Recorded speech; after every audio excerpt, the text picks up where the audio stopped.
ഇന്ത്യയിലെ ഏറ്റവും വലിയ രാഷ്ട്രീയ പാർട്ടി ഏതെന്ന ചോദ്യത്തിന് ഇന്ന് ഒറ്റ ഉത്തരമേയുള്ളൂ: ഭാരതീയ ജനതാ പാർട്ടി. 5 പതിറ്റാണ്ട് മുമ്പ് BJP എന്ന രാഷ്ട്രീയ പാർട്ടിയെക്കുറിച്ച് നേതാക്കൾ ചിന്തിക്കുക പോലും ചെയ്യാത്ത കാലം. ഒരു ആദർശത്തിനായി ഒരു കൂട്ടം ആളുകൾ ഇങ്ങ് കേരളത്തിലും ഒത്തുചേർന്നു. പൊതുപ്രവർത്തനത്തിൻ്റെ രാഷ്ട്രീയ കണക്ക് പുസ്തകത്തിൽ അവർ എഴുതി ചേർത്തത് നേട്ടങ്ങളുടെ കണക്കുകൾ മാത്രമായിരുന്നില്ല, ത്യാഗങ്ങളുടേതു കൂടിയായിരുന്നു. അങ്ങനെയുള്ള ഒരു നേതാവാണ് ഇന്ന് കണ്ണൂർ വിഷൻ ക്വസ്റ്റ്യൻ അവറിൽ അതിഥിയായി ചേരുന്നത്. പേര് CK പത്മനാഭൻ, കണ്ണൂരുകാരുടെ സ്വന്തം പപ്പേട്ടൻ, BJP മുൻ സംസ്ഥാന അധ്യക്ഷൻ, ദേശീയ നിർവാഹക സമിതി അംഗം. മാതാപിതാക്കളുടെ കൈപിടിച്ച് രാഷ്ട്രീയ പ്രവർത്തനം മുന്നോട്ട് കൊണ്ടുപോയിരുന്നുവെങ്കിൽ ഇന്ന് CPMൻ്റെ ഏറ്റവും പ്രധാനപ്പെട്ട ഒരു നേതാവായി CK പത്മനാഭൻ ഉണ്ടാകുമായിരുന്നു. ആദർശത്തിലാണ് CK പത്മനാഭൻ എന്നും വിശ്വസിച്ചത്. അതിന് കൈമോശം വരുന്ന ഒരു നിലപാടും അദ്ദേഹത്തിൻ്റെ ഭാഗത്തു നിന്ന് ഇന്നുവരെ ഉണ്ടായിട്ടുമില്ല. അതുതന്നെയാണ് അദ്ദേഹത്തെ വേറിട്ട് നിർത്തുന്നതും. അധികാരത്തിന് പിറകെ, പദവികൾക്ക് പിറകെ അദ്ദേഹം ഇന്നുവരെ പോയിട്ടില്ല, ഇനി പോകുകയുമില്ല എന്ന് അദ്ദേഹം ആവർത്തിച്ച് പറയുകയും ചെയ്യുന്നുണ്ട്. ഇന്ന് അധികാരത്തിൻ്റെ എല്ലാ തലത്തിലും BJP എന്ന പാർട്ടിയുണ്ട്. പക്ഷേ അതിന് പിറകെ പോകാൻ CK പത്മനാഭൻ തയ്യാറായിട്ടില്ല. എന്തായാലും കണ്ണൂർ വിഷൻ ക്വസ്റ്റ്യൻ അവറിൽ ഇന്ന് അതിഥിയായി നമ്മളോടൊപ്പം CK പത്മനാഭൻ ചേരുന്നു. അടുത്ത 1 മണിക്കൂർ അദ്ദേഹത്തിൻ്റെ രാഷ്ട്രീയ ജീവിതത്തെക്കുറിച്ച് നമുക്ക് അദ്ദേഹത്തോട് ചോദിച്ചറിയാം. എല്ലാ പ്രേക്ഷകർക്കും കണ്ണൂർ വിഷൻ BMH ക്വസ്റ്റ്യൻ അവറിലേക്ക് സ്വാഗതം പപ്പേട്ട. നമ്മൾ ലോക്സഭാ തെരഞ്ഞെടുപ്പിൽ നിന്ന് തന്നെ തുടങ്ങാം. ഈ ദേശീയ തലത്തിൽ വന്ന ആ ഫലം താങ്കൾ തൃപ്തനാണോ? അതിൽ ഭാരതീയ ജനതാ പാർട്ടിക്ക് മാത്രം കേവല ഭൂരിപക്ഷം കിട്ടും എന്നുള്ള ഒരു പ്രതീക്ഷയുണ്ടായിരുന്നു. ആ പ്രതീക്ഷ നേടിയെടുക്കാൻ വേണ്ടി കഴിഞ്ഞില്ല.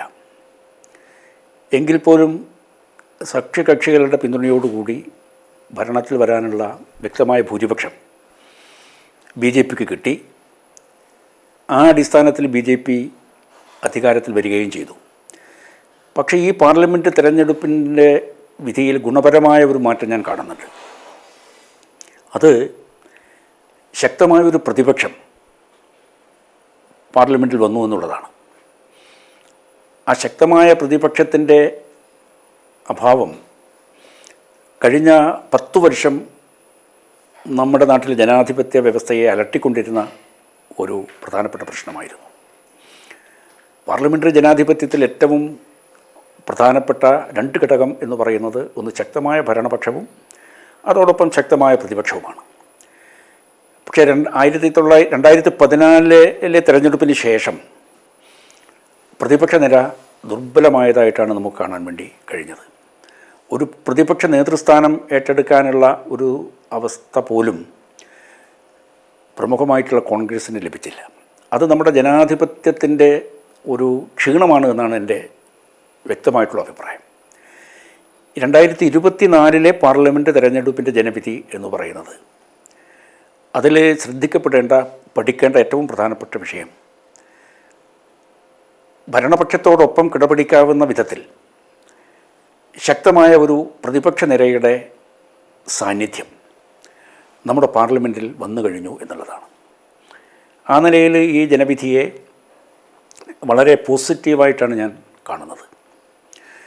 സ്വാഭാവികമായും നേരത്തെ തിരഞ്ഞെടുപ്പിന് മുമ്പ് അവകാശപ്പെട്ടതുപോലെയുള്ള സീറ്റുകളൊന്നും നേടിയെടുക്കാൻ വേണ്ടി BJP കഴിഞ്ഞിട്ടില്ല. പക്ഷേ മോഡി 3ാമതും അധികാരത്തിൽ വന്നു. അതോടൊപ്പം ഭരണപക്ഷത്തെ നിശിതമായി നിരീക്ഷിക്കുവാനും വിമർശിക്കുവാനും ശക്തിയുള്ള വളരെ പ്രബലമായ ഒരു പ്രതിപക്ഷ നിര നമ്മുടെ പാർലമെൻറ്റിൽ ഉണ്ട് എന്നുള്ളത് അത് ശുഭസൂചകമായ ഒരു ജനവിധിയായിട്ടാണ് ഞാൻ കാണുന്നത്. ഈ പാർലമെൻറ്റിൻ്റെ ആദ്യത്തെ സെഷനിൽ തന്നെ രാഹുൽ ഗാന്ധി ഒന്ന് കത്തിക്കയറുന്ന ഒരു സാഹചര്യമാണ് കണ്ടത്. അതും നമുക്ക് നമ്മുടെ ജനാധിപത്യത്തിൻ്റെ ഒരു സംരക്ഷണ മതിൽ എന്നുള്ള രീതിയിൽ തന്നെ നമുക്ക് കാണാം. തീർച്ചയായിട്ടും കഴിഞ്ഞ 10 വർഷം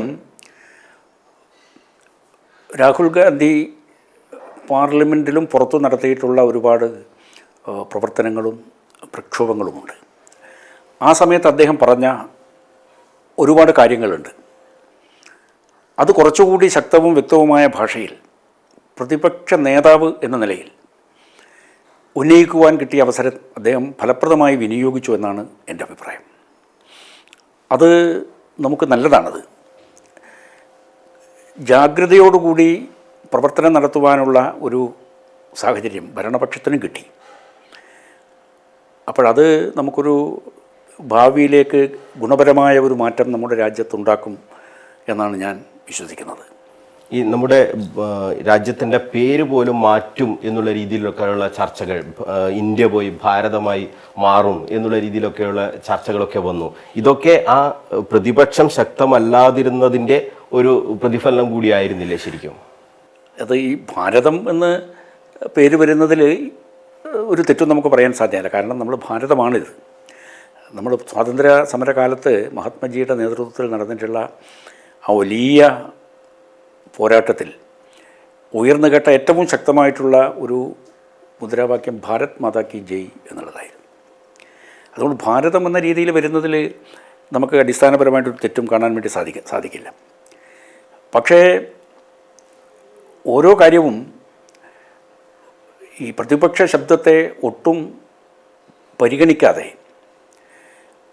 ഉയർന്നു വരുന്നത് ഒരു ഭൂഷണമായ കാര്യമായിട്ട് ഞാൻ കണക്കാക്കുന്നില്ല. പ്രതിപക്ഷത്തിൻ്റെ ശബ്ദം എന്ന് പറയുന്നത് ജനാധിപത്യത്തിലെ ജനങ്ങളുടെ ശബ്ദമാണ്.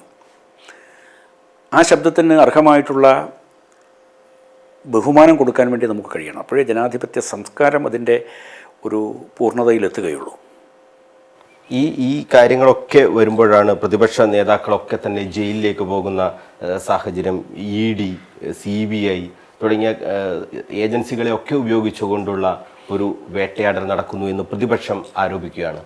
അത് നമ്മൾ പുറത്തുനിന്ന് നോക്കുമ്പോൾ അതിലൊരു കാതലായ വശങ്ങളുണ്ട് എന്ന് നമുക്ക് തോന്നാവുന്ന കാര്യങ്ങളൊക്കെയല്ലേ നടക്കുന്നത്? തീർച്ചയായിട്ടും അങ്ങനെ തോന്നാവുന്ന തരത്തിലുള്ള ഒരു സാഹചര്യങ്ങളുണ്ട്. പക്ഷേ പ്രധാനമന്ത്രി ഒരു കാര്യം വ്യക്തമാക്കി പറഞ്ഞിട്ടുള്ളത് കൂടി നമ്മൾ ശ്രദ്ധിക്കണം. അദ്ദേഹം പറഞ്ഞിരിക്കുന്നത് അന്വേഷണ ഏജൻസികളെ ഞങ്ങൾ പൂർണ്ണമായ സ്വാതന്ത്ര്യം കൊടുത്തിരിക്കുകയാണ്. പഴയ കാലത്തുണ്ടായതുപോലെ അന്വേഷണ ഏജൻസികൾക്ക് രാഷ്ട്രീയ താല്പര്യം വെച്ച് കൂച്ചുവിലങ്ങടങ്ങുന്ന ഒരു നയമല്ല ഈ ഗവൺമെൻറ്റിൻ്റെത് എന്ന് അദ്ദേഹം പറഞ്ഞതും കൂടി നമ്മൾ കണക്കിലെടുക്കണം.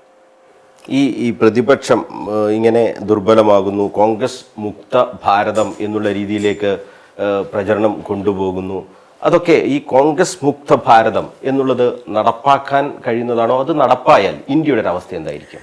അത് ഈ കോൺഗ്രസ് മുക്ത ഭാരതം എന്നൊക്കെ ഈ ആലങ്കാരികമായിട്ട് പറയാമെന്നല്ലാതെ അത് പ്രായോഗികമായി നടപ്പാക്കാൻ സാധിക്കില്ല. ഇപ്പോൾ കോൺഗ്രസിൻ്റെ സംസ്കാരം ഒരു പാർട്ടിയിലേക്ക് വന്നാൽ അതിൻ്റെ അർത്ഥം എന്താ? കോൺഗ്രസ് മുക്ത ഭാരതം ഒരിക്കലും ഉണ്ടാക്കാൻ സാധിക്കില്ല എന്നാണ്. ഈ കോൺഗ്രസ് എന്ന് പറയുന്നത് ഒരു ചരിത്ര പാരമ്പര്യമുള്ളൊരു പ്രസ്ഥാനമാണല്ലോ. അതിന് എനിക്ക് തോന്നുന്നത് അത്തരമൊരു സമീപനം പാടില്ല എന്ന്, ഒരു പാർട്ടിയിൽ നിന്ന് മുക്തമായൊരു ഭാരതം എന്നുള്ള സങ്കല്പം പാടില്ല എന്ന് സംഘത്തിൻ്റെ സർസംഘചാലക് തന്നെ അഭിപ്രായം പറഞ്ഞതായിട്ട് ഞാൻ മനസ്സിലാക്കിയിട്ടുണ്ട്. അതൊരു രാഷ്ട്രീയമല്ല ശരിക്കും. അതൊരു രാഷ്ട്രീയമല്ലത്. ഏതെങ്കിലും ഒരു പാർട്ടിയിൽ നിന്ന് ഞാൻ അതിൻ്റെ ഇടയിൽ ഒരിക്കൽ പറയുകയുണ്ടായി, ഈ കോൺഗ്രസ് മുക്ത BJP എന്ന ഒരു കാര്യത്തിന് വേണ്ടി പ്രവർത്തിക്കേണ്ടി വരുമോ എന്ന് സംശയിക്കുന്നു എന്ന്. കാരണം കോൺഗ്രസിൽ നിന്ന് നേതാക്കന്മാർ ഇങ്ങനെ ഒഴുകി വരികയാണ്. അങ്ങനെ ഒഴുകി വന്ന് പാർട്ടിയുടെ എല്ലാ സ്ഥാനത്തും അവരുടെ ഒരു ശക്തമായ സാന്നിധ്യം ഉണ്ടാകുമ്പോൾ അതൊരു കോൺഗ്രസ് സാന്നിധ്യമായിട്ടാണ് ഇപ്പം നമുക്ക് തോന്നുന്നത്. ആ ഒരു സംസ്കാരം ആ രീതിയിലേക്ക് ആ രീതിയിലേക്ക് വരും. ഇത് ഈ നമ്മളിപ്പോൾ എന്നെപ്പോലെയുള്ള ആളുകൾ കമ്മ്യൂണിസ്റ്റ് പ്രസ്ഥാനത്തിൽ തുടങ്ങി ഭാരതീയ ജനസംഘത്തിൽ കൂടി വളർന്ന് ഭാരതീയ ജനതാ പാർട്ടിയിലെത്തിയ ആളുകൾ. ഒരു ഘട്ടത്തിലും കോൺഗ്രസുമായി ഒരു സന്ധിയില്ല. കോൺഗ്രസുമായിട്ട് നമ്മൾ ഒരിക്കലും സന്ധി ചെയ്തിട്ടില്ല. ഞങ്ങൾ തുടക്കത്തിൽ തന്നെ കമ്മ്യൂണിസ്റ്റ് പ്രസ്ഥാനത്തിൻ്റെ കൂടെയാണ് നമ്മുടെ രാഷ്ട്രീയത്തിൽ പിച്ചവെച്ച് നടക്കാൻ തുടങ്ങിയത്. അതിനുശേഷം ദേശീയ രാഷ്ട്രീയത്തിൽ വന്നിട്ടുള്ള ധാരാളം ശ്രദ്ധേയമായിട്ടുള്ള മാറ്റങ്ങളുണ്ട്. ആ മാറ്റങ്ങൾക്കൊപ്പം നിൽക്കുമ്പോഴാണ് ജനസംഘത്തിലേക്ക് വരുന്നത്. ജനസംഘത്തിലേക്ക് മാത്രമല്ല, ഞാൻ സംഘത്തിൻ്റെ OTC ഒക്കെ കഴിഞ്ഞ് സംഘപ്രചാരകനായി കുറച്ചു കാലം പ്രവർത്തിച്ചിട്ടുണ്ടായിരുന്നു. ആ പ്രവർത്തിച്ചതിന് ശേഷമാണ് ഭാരതീയ ജനസംഘത്തിൽ വരുന്നത്. ആ ഭാരതീയ ജനസംഘത്തിൽ വരുന്ന സമയത്ത് ജനസംഘം ഇവിടെയില്ല. ജനസംഘം അത് 67 പാർലമെൻറ്റ് തിരഞ്ഞെടുപ്പിൽ ജനസംഘം നിർണായകമായ ഒരു മുന്നേറ്റം നടത്തിയിരുന്നു. ഇപ്പോൾ കോൺഗ്രസിൻ്റെ ബദൽ കമ്മ്യൂണിസ്റ്റ് പാർട്ടിയല്ല, അത് ജനസംഘമാണ് എന്ന ഒരു ജനവിധിയാണ് 67 പൊതു തിരഞ്ഞെടുപ്പിലുണ്ടായത്. അത്തരമൊരു രാഷ്ട്രീയ പശ്ചാത്തലത്തിലാണ് എൻ്റെ തലമുറയിൽപ്പെട്ട കുറച്ച് ചെറുപ്പക്കാർ, കാരണവന്മാരൊക്കെ കമ്മ്യൂണിസ്റ്റുകാരാണ്, പക്ഷേങ്കിൽ യുവ തലമുറയിൽപ്പെട്ട കുറച്ചാളുകൾ, വളരെ കുറച്ചാളുകൾ ജനസംഘത്തിൻ്റെ നേരെ ശ്രദ്ധിക്കാൻ തുടങ്ങിയത്, ജനസംഘ പ്രവർത്തനവുമായിട്ട് ബന്ധപ്പെട്ട് പ്രവർത്തിക്കുന്നത് അങ്ങനെയാണ്. അപ്പോൾ ആ കാലം മുതൽ നമ്മൾ വളർന്നു വന്നിട്ടുള്ള ഒരു വലിയ പശ്ചാത്തലമുണ്ട്. അധികാരം എന്ന് മാത്രമല്ല, ഒരു പഞ്ചായത്ത് തിരഞ്ഞെടുപ്പിൽ ഒരു വാർഡിൽ പോലും ജയിക്കാൻ സാധിക്കാത്ത ഒരു രാഷ്ട്രീയ സാഹചര്യമുള്ള സന്ദർഭത്തിലാണ് ജനസംഘത്തിൽ നമ്മൾ ചേർന്ന് പ്രവർത്തിക്കുന്നത്. അത് തുടർച്ചയായിട്ട് പിന്നെ അതിൻ്റെ പാതയിലൂടെ തന്നെ നമ്മൾ ഒരു അടിപതറാതെ സഞ്ചരിച്ച് അങ്ങനെ പിന്നെ ഇടയ്ക്ക് അത് അടിയന്തരാവസ്ഥ വന്നപ്പോൾ ജനതാ പാർട്ടിയായി മാറി.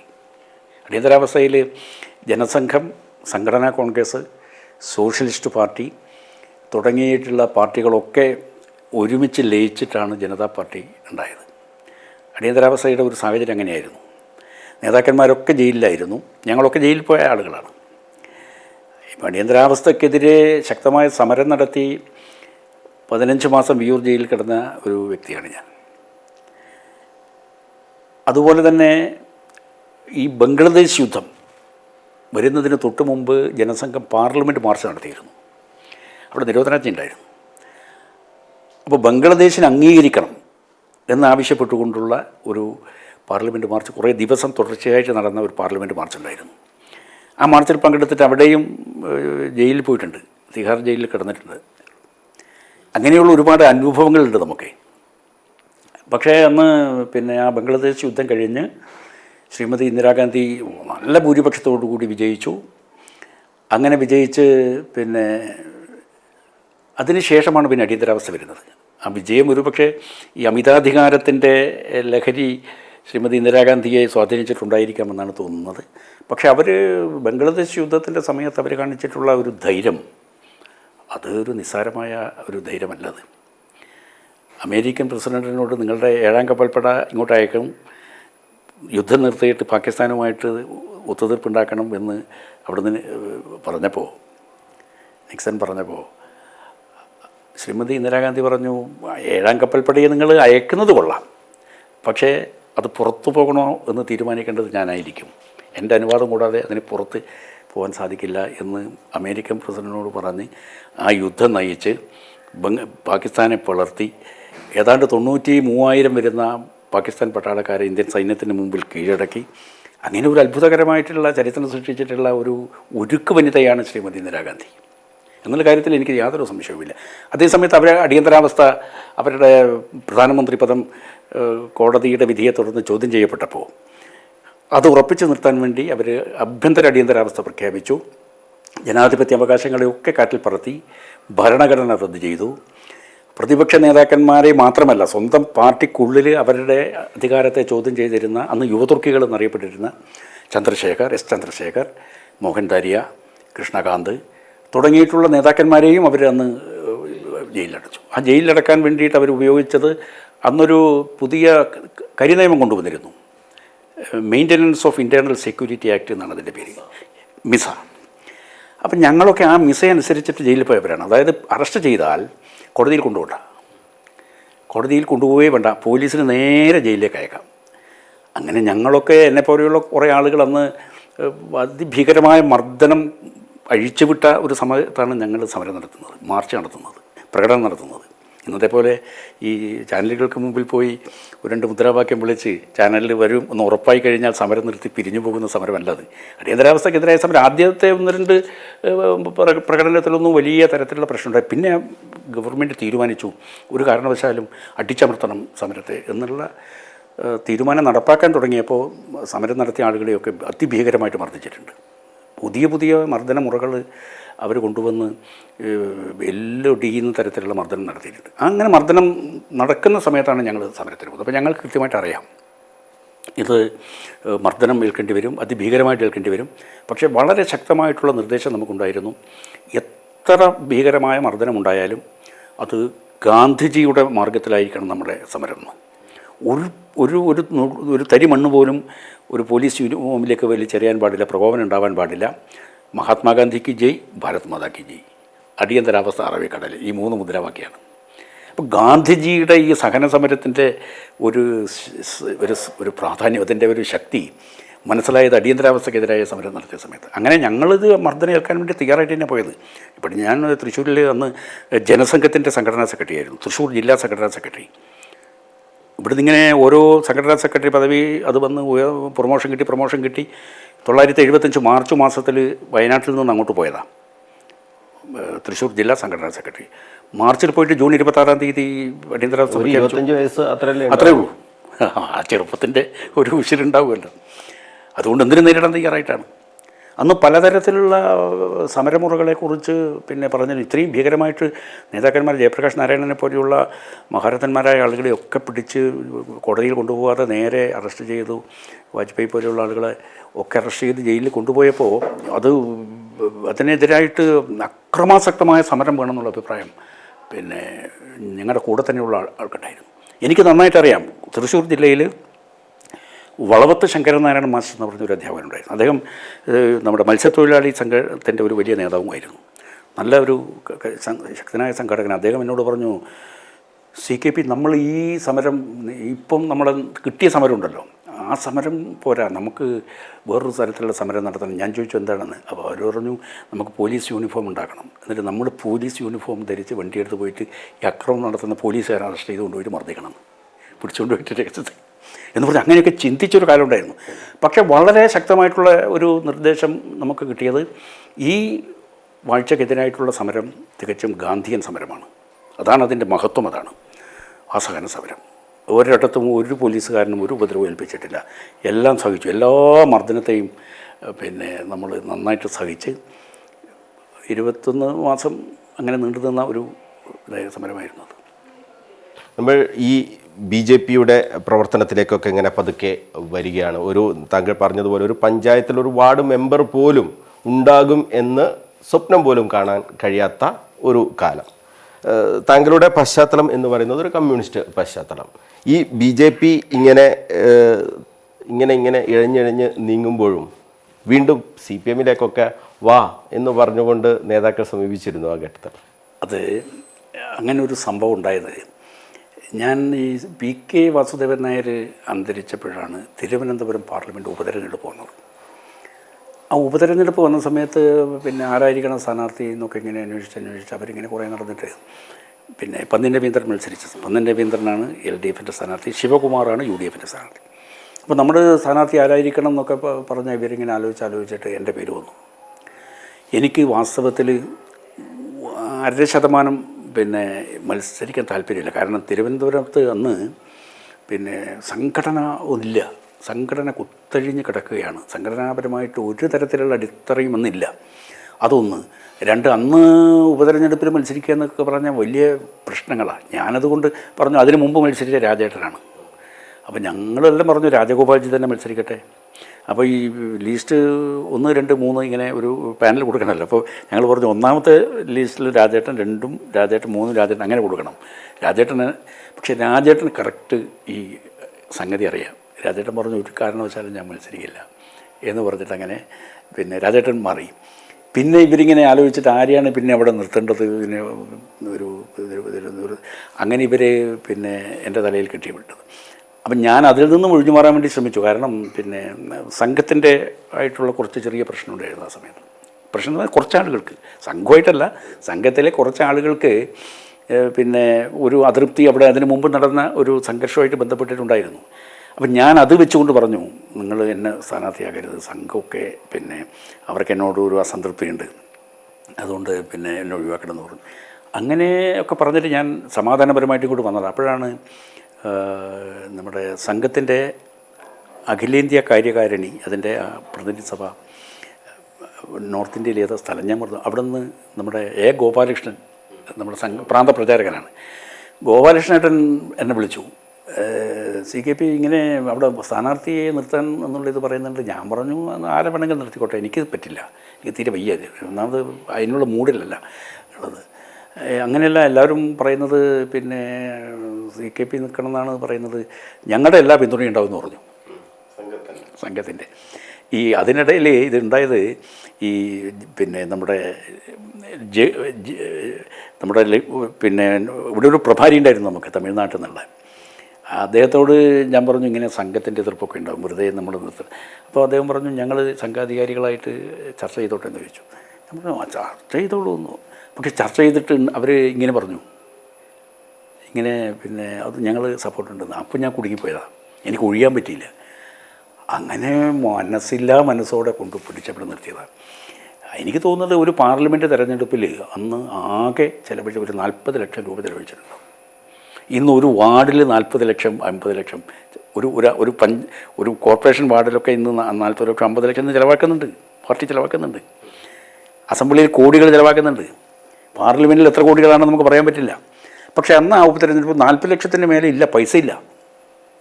ആ 40 ലക്ഷം ആക്കിയിട്ടാണ് ഞാനവിടെ മത്സരിച്ചത്. എനിക്ക് നന്നായിട്ടറിയാം ഇത് വളരെ അപകടത്തിലേക്കാണ് പോകുന്നത്. വളരെ ചുരുങ്ങിയ വോട്ടാണ് കിട്ടിയത്. അപ്പോൾ അത് ഞാൻ മത്സരിക്കാൻ പാടില്ലാത്തതാണ്. എന്നോട് PP മുകുന്ദേട്ടനും പറഞ്ഞിരുന്നു, എന്തിനാ CK നിങ്ങൾ ഇങ്ങനെ. ഞാൻ പറഞ്ഞു ഞാനിങ്ങനെ കുടുങ്ങിയിരിക്കുകയാണ്. ഞാൻ ആദ്യം ഇവർ സംഘം എന്നെ എതിർക്കും, അതുകൊണ്ട് എനിക്ക് വേണ്ട എന്ന് പറഞ്ഞപ്പോൾ അവർ സംഘമായിട്ട് ചർച്ച നടത്തിക്കോട്ടെ എന്ന് ചോദിച്ചപ്പോൾ ചർച്ച നടത്തിക്കോ എന്ന് പറഞ്ഞു. ചർച്ച നടത്തിയിട്ട് പിന്നെ അവിടെ നിന്ന് കിട്ടുന്ന ഇത് നിങ്ങൾ പിന്നെ അവർ ഫുൾ സപ്പോർട്ടാണ് അതുകൊണ്ട് മനസ്സിലായി. അപ്പോൾ എനിക്ക് അതിൻ്റെ അകത്ത് ഒഴിഞ്ഞു മാറാൻ പറ്റാതെയായി. അങ്ങനെ പോയി കുടുങ്ങിയതാണ്. അപ്പോൾ അത് തിരുവനന്തപുരം പാർലമെൻറ്റ് ഉപതെരഞ്ഞെടുപ്പ് എന്ന് പറഞ്ഞാൽ അങ്ങനെ ഒരു പാർലമെൻറ്റ് തിരഞ്ഞെടുപ്പിൽ 40 ലക്ഷം രൂപ ചിലവാക്കുക എന്ന് പറഞ്ഞാൽ എന്താ സാമ്പത്തിക സ്ഥിതി നിങ്ങൾ ആലോചിച്ച് നോക്കും. വളരെ ദയനീയമായിട്ടുള്ള പിന്നെ സാമ്പത്തിക ചുറ്റുപാടിലാണ് ആ തിരഞ്ഞെടുപ്പ്. ശരിക്കും ഞാൻ തമാശയായിട്ട് പറയാറുണ്ട്, ഈ ജീപ്പിലൊക്കെ ഇങ്ങനെ പോകുമ്പോഴേ എന്നെ ഇങ്ങനെ നിർത്തിയാൽ മതി, 2 കയ്യിൽ കുരിശിൽ തറച്ചിട്ട് യേശുക്രിസ്തുവിനെ കൊണ്ടുപോകുന്നില്ലേ, അതുപോലെ ഇങ്ങനെ കൊണ്ടുപോകുന്നതാണ് നല്ലത്, ക്രൂശിതനായ ഒരു മനുഷ്യൻ എന്ന് തമാശയായിട്ട് പറയാറുണ്ട്. അപ്പോൾ അങ്ങനെയൊക്കെ നടന്ന കാര്യങ്ങളാണത്. അത് ഉപതെരഞ്ഞെടുപ്പിൽ അങ്ങനെ വന്നു. ഞാൻ 1987 തെരഞ്ഞെടുപ്പിലാണ് ആദ്യമായിട്ട് കൂത്തുപറമ്പിൽ മത്സരിക്കുന്നത്. അന്ന് മമ്മു മാഷ് LDF, നമ്മുടെ രാമകൃഷ്ണൻ P. രാമകൃഷ്ണൻ UDF, അങ്ങനെ ആദ്യം മത്സരിച്ചിട്ട് ഇവിടെയാണ് ഒരു 6,000-7,000 വോട്ടൊന്ന് കിട്ടിയിരുന്നു. അതാണ് ആദ്യത്തെ തെരഞ്ഞെടുപ്പ്. പിന്നെ 91 കാസർഗോഡ് പാർലമെൻറ്റ്. ഇതൊക്കെ എന്ന് പറയുന്നത് പുറമേ നിന്നുള്ള നിർബന്ധം വന്നിട്ടാണ്. എന്നാൽ ആരും മത്സരിക്കാൻ തയ്യാറല്ല. ഇതൊരു കഷ്ടപ്പാടാണ്. പണമില്ല, വാഹനങ്ങളില്ല, പ്രവർത്തകർ കുറവ്, പ്രശ്നങ്ങളാണ്. അപ്പോഴേ മത്സരിക്കാൻ ആരും തയ്യാറില്ലാത്തൊരു കാലത്താണ് നമ്മൾ മത്സരിക്കാൻ പുറമേ നിന്നുള്ള സമ്മർദ്ദം കൊണ്ട് നമ്മളെ തള്ളി മത്സര രംഗത്തേക്ക് വിടുകയാണ്. പോയിട്ട് മത്സരിക്കുകയാണ്. അങ്ങനെയാണ് 91 ഇലക്ഷനിൽ മത്സരിച്ചു. ഒരുമാതിരി മത്സരങ്ങളൊക്കെ നടത്തിയിട്ടുണ്ട്, കേമമായിട്ടുള്ള മത്സരം. ഇതൊക്കെ ഈ BJP നിൽക്കുമ്പോൾ നിങ്ങൾ നമ്മുടെ പാർട്ടിയിലേക്ക് വാ എന്ന് പറഞ്ഞ് അത് ഞാൻ യെസ് അത് കറക്റ്റ് ഞാൻ അത് വിട്ടു. അതാണ് ഞാൻ പറയാൻ ഉദ്ദേശിച്ചത്. അപ്പോൾ ആ ഉപതെരഞ്ഞെടുപ്പ് കഴിഞ്ഞ് ഈ ഒരു വിധി വന്നല്ലോ. വിധി വന്നു കഴിഞ്ഞപ്പോൾ പിന്നെ എന്നെ പല പാർട്ടികളിൽ നിന്നും വിളിച്ചിരുന്നു. അതായത് നമ്മുടെ കോഴിക്കോട് ജില്ലാ DCC പ്രസിഡൻ്റായിരുന്ന P. ശങ്കരൻ, അദ്ദേഹം അന്തരിച്ചു, മുൻ ആരോഗ്യമന്ത്രി, ലീഡറുടെ സ്വന്തം ആളായിരുന്നു. എന്നോട് ശങ്കരേട്ടൻ വിളിച്ച് പറഞ്ഞു, CKP പിന്നെ എന്താ നിങ്ങളെ ഇങ്ങനെ ഇതായില്ലേ, ഇങ്ങനെ അവിടെ നിന്നാൽ മതിയോ, നമുക്കൊന്ന് ഒരുമിച്ച് പോയിക്കൂടെ, പിന്നെ ലീഡർ കാണണമെന്ന് പറഞ്ഞിരുന്നു പറഞ്ഞു. അപ്പോൾ ലീഡർ കാണണമെന്ന് പറഞ്ഞപ്പോൾ എനിക്കതിൻ്റെ മനസ്സിലായി അതിൽ പോകാനുള്ള. അപ്പം എനിക്ക് ഈ പാർട്ടിയിൽ നിന്ന് മാറി നിൽക്കുക എന്നുള്ളത് സങ്കല്പിക്കാനേ സാധിച്ചിരുന്നില്ല. പാർട്ടിയിൽ നിന്ന് കാരണം ഈ പാർട്ടിക്കകത്ത് നമ്മുടെ കുറേ സ്നേഹസമ്പന്നരായ പ്രവർത്തകരുണ്ട്, അന്നുകൊണ്ട് ഇന്നുമുണ്ട്. അത് നമുക്ക് ആ സ്നേഹവും ബഹുമാനവും നമുക്ക് കിട്ടുന്നുണ്ട്. അതിനെ മുറിച്ച് മാറ്റിയിട്ട് നമുക്ക് വ്യക്തിപരമായിട്ട് അധികാരം കിട്ടുന്ന ഒരു പദവിയിലേക്ക് പോകാനുള്ള ഒരു താല്പര്യം എനിക്ക് ഒരിക്കലും ഉണ്ടായിട്ടില്ല. അപ്പോൾ അദ്ദേഹം ഇങ്ങനെ, അപ്പം ഞാൻ ശങ്കരേട്ടനോട് പറഞ്ഞു, പിന്നെ അതെ ഞാൻ മുൻ സഹപ്രവർത്തകരോടൊക്കെ ഒന്ന് ആലോചിക്കട്ടെ, എന്നിട്ട് ഞാൻ അങ്ങോട്ട് വിളിക്കാം എന്ന് പറഞ്ഞിട്ട് അത് ഒഴിവാക്കി. വീരേന്ദ്രകുമാർജി വിളിച്ചിരുന്നു. വീരേന്ദ്രകുമാർ ഡൽഹിയിൽ നിന്നാണ് വിളിച്ചത്. മിസ്റ്റർ പത്മനാഭൻ, അദ്ദേഹം അങ്ങനെയാണ് സംസാരിക്കും. മിസ്റ്റർ പത്മനാഭൻ, പിന്നെ അല്ല നമുക്കൊക്കെ ഒരുമിച്ച് പ്രവർത്തിച്ചുകൂടെ, പിന്നെ നമ്മൾ ജനതാ പാർട്ടിയിലേക്ക് ഒരുമിച്ച് നിന്നതല്ലേ, നമ്മൾ ഒരുമിച്ചായിരുന്നു അന്നേരം. അദ്ദേഹത്തിൻ്റെ വീരേന്ദ്രകുമാർജിയുടെ പ്രസംഗമൊക്കെ കേൾക്കാൻ നമ്മൾ പോകുമായിരുന്നു. അപ്പോൾ ഞാൻ പറഞ്ഞു, അത് സാറേ പിന്നെ ഞാനൊന്ന് സഹപ്രവർത്തകർക്കായിട്ട് ആലോചിക്കട്ടെ, ഇല്ലയെന്നോ വേണ്ടെന്നോ അങ്ങനെ അറുത്തു മുറിച്ചല്ല പറഞ്ഞത്. ഒഴിഞ്ഞു മാറാൻ വേണ്ടിയിട്ട് പറയുന്ന ഏറ്റവും നല്ല ഒരു വഴി, ഞാനൊന്ന് സഹപ്രവർത്തകർക്കായിട്ട് ആലോചിച്ചിട്ട് ഞാൻ അങ്ങോട്ട് അറിയിക്കാമെന്ന്. ഞാൻ ആരോട് ആലോചിച്ചിട്ടില്ല, അങ്ങോട്ട് വിളിക്കേണ്ട ആവശ്യം വന്നിട്ടില്ല. കേരള കോൺഗ്രസിൻ്റെ ഭാഗത്ത് നിന്ന് വന്നിരുന്നു. ഈ CPM-ൻ്റെ ഭാഗത്തു നിന്ന് വന്നത് വയനാട്ടിലുള്ള ദേശാഭിമാനിൻ്റെ ഒരു ലേഖകൻ എനിക്ക് പറയുന്നത്, അദ്ദേഹം എന്നെ വിളിച്ചിട്ട് പറഞ്ഞു, അല്ല CKP, നമുക്ക് എന്താ, നിങ്ങൾ പഴയ ഒരു കമ്മ്യൂണിസ്റ്റുകാരനൊക്കെ അല്ലേ, നമുക്ക് എന്തിനാ ഇപ്പോൾ അവിടെ തന്നെ നിന്നിട്ട് ഇങ്ങനെ ജീവിതം പാഴാക്കുന്നത്, നമുക്ക് ഒരുമിച്ച് ഇത്.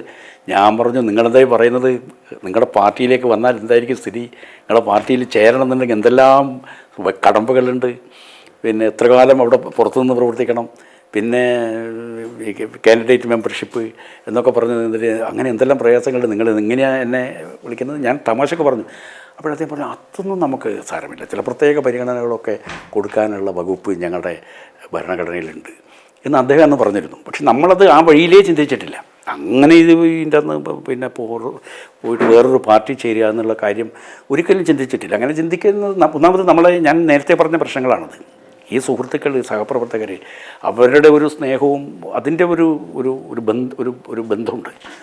അത് മുറിച്ചു മാറ്റിക്കൊണ്ട് ഇപ്പം മറ്റൊരു പാർട്ടിയിലേക്ക് പോയാൽ പദവികൾ കിട്ടും, ഒരു സംശയമില്ല. പദവികൾ കിട്ടും, MLA ആവാം, മന്ത്രിയാവാം. എനിക്ക് നന്നായിട്ട് അറിയാതെ അതിനുള്ള സാഹചര്യങ്ങളൊക്കെ ഉണ്ട്. ഒരു അസംബ്ലി തെരഞ്ഞെടുപ്പിൻ്റെ സമയത്ത് എന്നെ കാര്യമായിട്ട് നമ്മുടെ തന്നെ ഒരു പാർട്ടിയിൽ കാഞ്ഞങ്ങാടുള്ള ഒരു നേതാവ് എന്നോട് പറഞ്ഞിരുന്നു, CPM-ആയിട്ട് നമുക്കൊന്ന്, അവരിങ്ങനെ ഒരു താല്പര്യം പ്രകടിപ്പിച്ചിട്ടുണ്ട്, കോടിയേരി ഇങ്ങനെ ഒരു താല്പര്യം പ്രകടിപ്പിച്ചിട്ടുണ്ടെന്ന് പറഞ്ഞിരുന്നു. പക്ഷെ അതിലൊന്നും എനിക്ക് താല്പര്യം ഉണ്ടായിരുന്നില്ല. അതൊക്കെ ഇങ്ങനെ ഓരോ സന്ദർഭത്തിലും ഓരോരോ വിഷയങ്ങൾ വരും, അത്രയേ ഉള്ളൂ. അതുകൊണ്ട് പാർട്ടികളിൽ നിന്നൊക്കെ ക്ഷണം ഉണ്ടായ സമയം പ്രധാനമായിട്ട് ഞാനീ പറഞ്ഞ തിരുവനന്തപുരം ഉപതെരഞ്ഞെടുപ്പിലെ വിധി വന്നതിന് ശേഷം മാധ്യമങ്ങളിലൊക്കെ വലിയ വാർത്തകളൊക്കെ ആ കാലഘട്ടത്തിൽ വന്നിരുന്നു. അന്നേരം ആ സമയത്താണ് പല പാർട്ടി നേതാക്കന്മാരും അവരുടെ ദൂതന്മാരെ അയച്ചിരുന്നു. പക്ഷെ എനിക്ക് ആ വഴിയിലേക്ക് പോകാനുള്ള മനസ്സ് വന്നിട്ടില്ല. അങ്ങനെ നിൽക്കുകയാണത്. എന്തായാലും ഈ നിരവധി തെരഞ്ഞെടുപ്പുകളിൽ മത്സരിച്ചിട്ടുണ്ട്. ഇപ്പോൾ കണ്ണൂരിലെ ഒരു കാര്യം എടുത്താൽ, കണ്ണൂരിൽ കഴിഞ്ഞ തവണ ഏതാണ്ട് 70,000-ഓളം വോട്ടാണ് പപ്പേട്ടന് കിട്ടിയത്. ഇത്തവണ അത് 1,20,000, ഏതാണ്ട് 50,000-ലധികം വോട്ടിൻ്റെ വർധനയുണ്ടായിട്ടുണ്ട്.